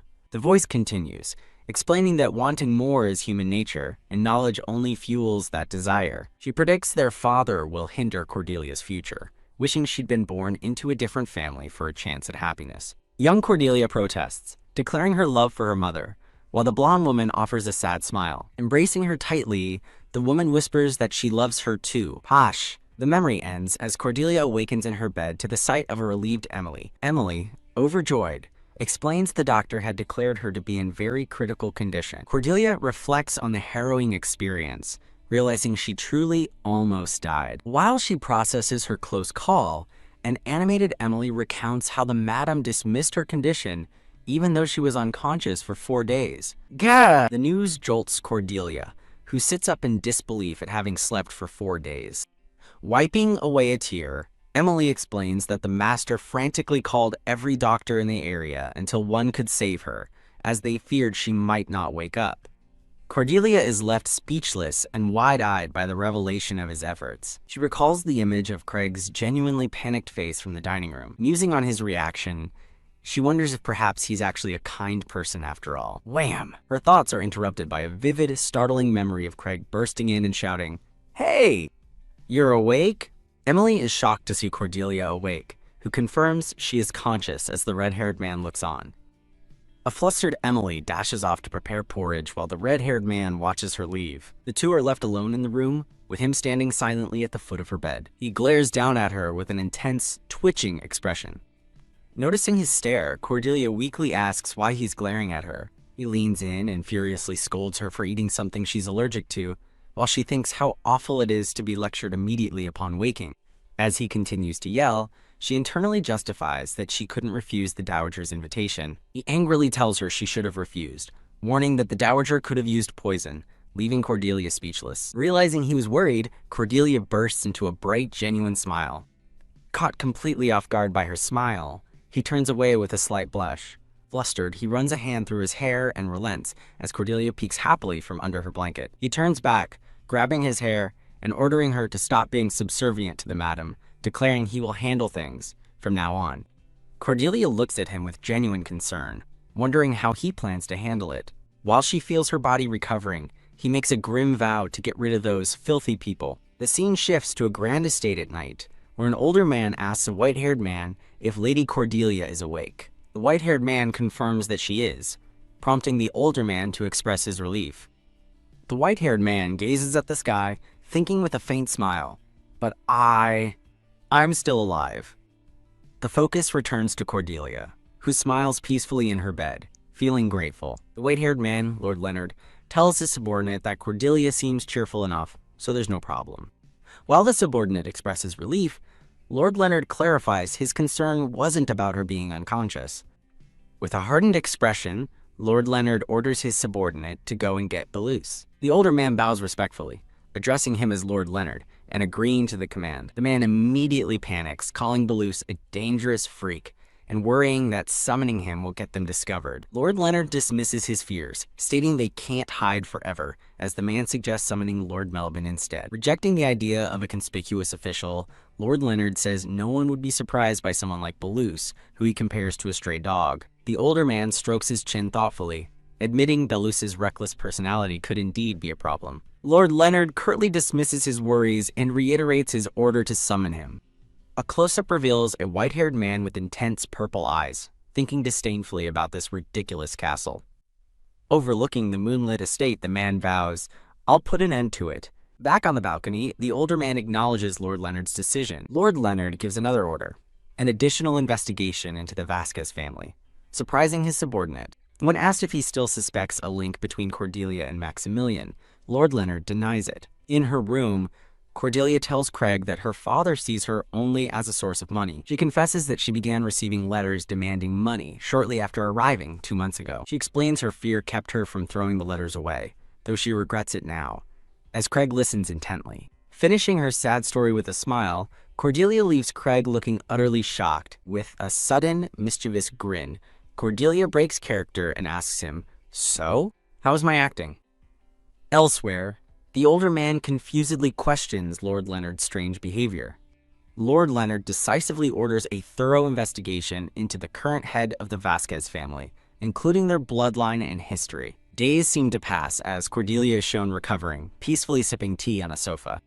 She enjoys the tranquil outdoors, reading a book and happily accepting a bouquet from Emily. Back inside, Cordelia comments to Emily that things have been too peaceful lately. She wonders where her enemies went, complaining she was waiting for a fight, while Emily insists this tranquility is normal. Emily leans in to whisper a secret to Cordelia about a scolding. She reveals with a grimace that the cook who put peanuts in Cordelia's soup was beheaded, leaving Cordelia horrified. Emily adds that he flew into a rage after Cordelia collapsed, making her blush as she assumes he's doing it because she's his disciple.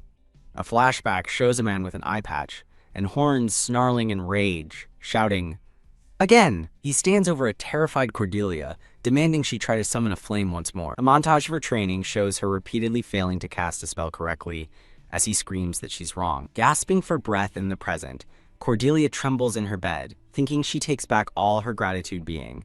His disciple is torture. Cordelia internally groans that she's stuck with the white-haired man all day and can already predict his next words.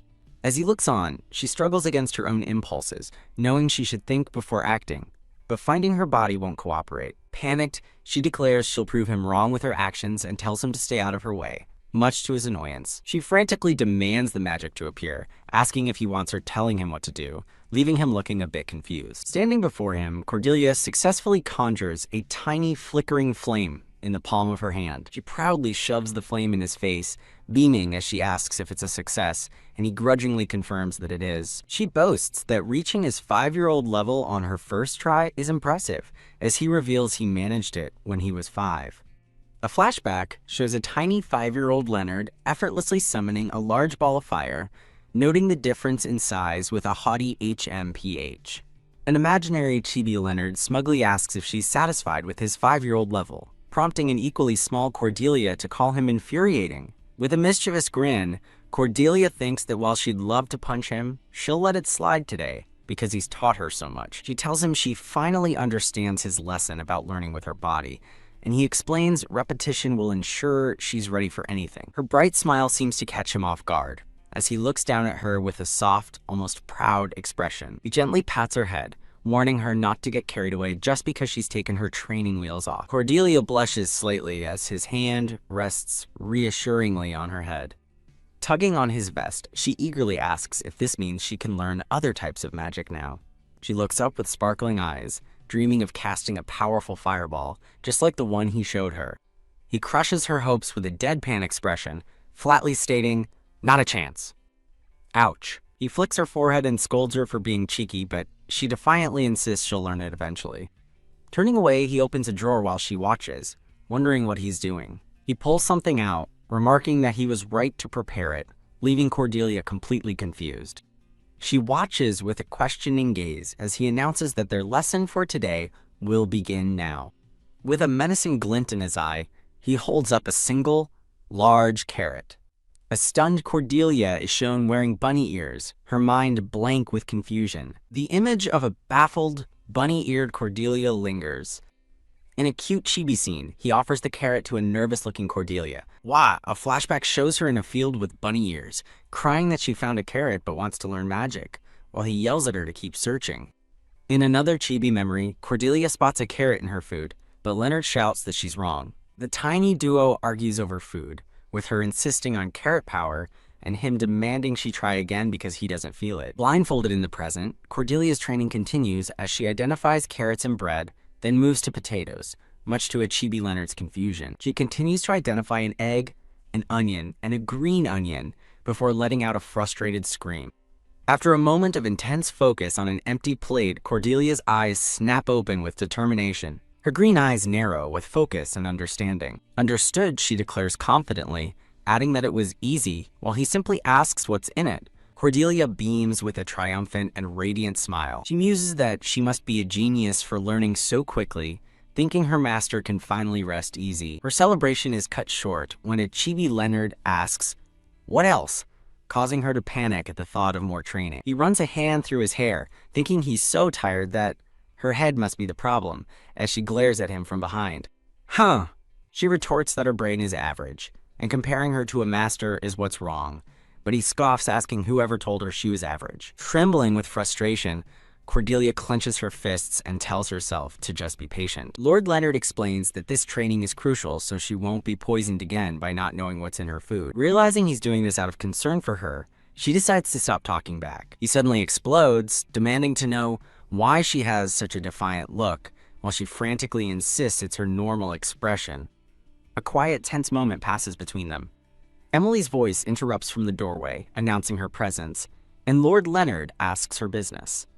Upon hearing Emily announce that Sir Jared Abrams has arrived, Cordelia's expression immediately hardens with suspicion. Lord Leonard looks on with a knowing, subtle smirk. Outside the Grand Estate, the red-haired Jared Abrams greets them warmly, suggesting they call him Jared now that they're family. Cordelia forces a smile, welcoming Jared inside while Emily watches with a look of concern. Jared asks where everyone else is, and an attendant explains that the madam is at the temple, and Craig is still recovering. Feigning concern, Jared dramatically calls his cousin's condition tragic. With a confident smirk, Jared tells Cordelia he'll see Craig himself, and orders her to lead the way, while she nervously suggests he rest first. Maintaining her composure, Cordelia instructs Emily to bring them some tea, and Emily obediently accepts the order. The household staff gossip amongst themselves as they watch the new arrivals. The staff anxiously whisper, speculating that Jared is there to take the Count's title, until a headmaid sternly tells them to stop spreading rumors and get back to work. Lounging on a couch, a red-haired man, Leonard in disguise, waits with an annoyed expression. Jared laughs loudly, mocking the man for the rumor that he'd lost his sanity and forgotten him, much to Cordelia's annoyance. The red-haired man retorts that Jared is the one who's lost his sanity, sarcastically asking if his carriage ran over his face. Jared proudly reintroduces himself as Jared Abrams, the one who will lead the family now, before letting out a boisterous laugh. Annoyed, the red-haired man asks what's so funny, calling Jared an infuriating bastard. The red-haired man on the couch calmly remarks that foolishness seems to run in Jared's bloodline, infuriating him. Continuing his taunts, Leonard in disguise calls Jared impossible to talk to and too stupid to know better, while Cordelia observes his talent for enraging people. Enraged, Jared shouts that his insolent attitude won't last long, but Cordelia coolly points him toward the exit. Cordelia asks Leonard if his provocation was merely to test someone's patience, and he explains he needed to confirm Jared wasn't working for Maximilian. Cordelia asks if he was, and Leonard dismisses Jared as too stupid to be anyone's pawn, while a maid is brushed aside. Cordelia decides to just be polite to Jared in the future. Leonard questions why she would waste her valuable study time on a fool like Jared. Cordelia awkwardly explains that as the Countess, it is her duty to receive guests. Leonard dismisses her excuse, telling her to forget Jared and prepare for the next visitor, surprising Cordelia. Leonard's serious expression leaves Cordelia wondering who the next visitor could be. Cordelia stares back, waiting intently for his answer. Later, Cordelia enjoys a moment of peace, sipping tea at a table in the garden. She savors the long-awaited peaceful rest, but her bliss is shattered by Emily rushing toward her in a panic, calling her name. Cordelia asks what's wrong, and Emily breathlessly urges her to hurry, announcing that a very important person has arrived. A striking, black-haired man sits atop a white horse, his arrival marked by a flourish of sparkling blue flowers. From a distance, Cordelia watches as the esteemed visitor and his horse are greeted at the gates. Other noble ladies are stunned that such an important figure would visit their humble estate, while Cordelia watches thoughtfully. The black-haired man smiles charmingly, announcing that there is someone he wishes to meet. A narration explains that House Ingrian is a renowned knightly house, far surpassing the now faded prestige of House Vasquez. As the ladies wonder who he could be there to see, Cordelia realizes this must be the guest her master mentioned. The man approaches a blushing woman and asks for her name. She introduces herself as Lily Dahlia Abrams. Flustered, Cordelia watches as an older man dismisses her as merely his son's wife, and she inwardly scoffs at them, throwing her under the bus. Composing herself with a confident smile, Cordelia decides that no matter what, he is her guest. She quietly steals her resolve, murmuring the name Vasquez. Bam! She is suddenly startled as the black-haired man appears directly in front of her. Looking up at him, Cordelia is taken aback by how imposing he is up close. A woman scoffs that Lord Ingrian wishes to meet Cordelia, but he coolly asks if he's not allowed, silencing her attempt to call Cordelia useless. Lord Ingrian defends House Vasquez's honor and declares he is different, leaving the other women speechless, and Cordelia wondering if she's dreaming. He smiles and extends a hand to Cordelia, asking if she will show him around the castle. As he holds his hand out, the other women look on with expressions of pure shock and fury. Cordelia accepts, and the two walk down a grand hallway together. As they walk, Cordelia nervously wonders if it's safe, and questions his true motives for seeking her out. She stops to directly ask Lord Ingrian whom he truly came to see. He smiles, revealing he received a note with a white serpent sigil instructing him to visit Cordelia Vasquez. Cordelia's eyes widen in alarm as she realizes that if the note had used her master's real name, it would have exposed him. She reassures herself that his story seems plausible, so everything should be fine. Her moment of relief is shattered as a menacing, clawed hand grabs her shoulder from behind. She gasps in pain and shock as she is violently seized. Lord Ingrian's expression turns sinister as he grips her tightly, warning her not to use that name so carelessly while she struggles to get free. He threatens to cut off her limbs and feed them to the dogs if she's using his name for a foolish scheme, leaving her utterly horrified. As she recoils in terror, Lord Ingrian coldly tells her that if she understands, she should move, then commands her to lead on. Clinging to a black-haired man, Cordelia internally scoffs that he's fallen for her act and vows to make him pay later, as she plots her next move. A red-haired man stands by a door, noting his guest is earlier than expected, and ordering someone to show proper respect.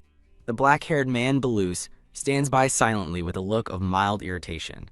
An unseen person furiously roars, "How dare you pull such a stunt?" The red-haired man aggressively grabs Beluce, calling him by name and threatening to deal with Cordelia for him. The red-haired man looks offended, demanding to know if Beluce truly doesn't recognize him. Beluce makes a disgusted face, retorting that there's no chance he'd recognize someone like him. Beluce dismisses the idea of a soul transfer as absurd, but the red-haired man confidently asks if he thinks he's incapable of such a feat. Cordelia suddenly gasps in horror, pointing and shouting about her master's changing face. The red-haired man touches his face as his features begin to shift. His transformation continues as his hair turns from red to blonde and his eyes become a familiar purple. Now revealed to be Lord Leonard, he holds up a hand crackling with blue magic, offering to demonstrate his power. A sudden burst of magic fills the room with lush green leaves, catching Cordelia completely by surprise. Belus looks on in utter shock at the instantaneous forest that has appeared indoors. As Lord Leonard stands calmly in the magical forest, Cordelia marvels at the unbelievable sight. With his fist glowing with green energy, Lord Leonard asks Belus Ingrion if he is convinced now. Belus stares in disbelief, stammering Lord Leonard's name as Cordelia gives him a stern side-eye. Chibi Leonard angrily asks Belus why he still looks so doubtful, much to Belus's flustered confusion. Deciding to just sit and watch, Cordelia sips her tea while chibi versions of Leonard and Belus argue over the details of Belus's oath of fealty. While munching on a cookie, Cordelia mischievously recalls Belus begging to be taken in, which he furiously denies. Lord Leonard grins, reminding Belus of the time he thrashed him and knocked him into a river when they were younger. The memory seems to hit Belus hard, leaving him stunned and silent. As Lord Leonard smirks triumphantly, Belus suddenly draws his daggers and lunges forward in a swift attack. Pressing a glowing red blade to Leonard's throat, Belus declares that his true master should be able to withstand the attack, prompting a blushing Leonard to think he's insane.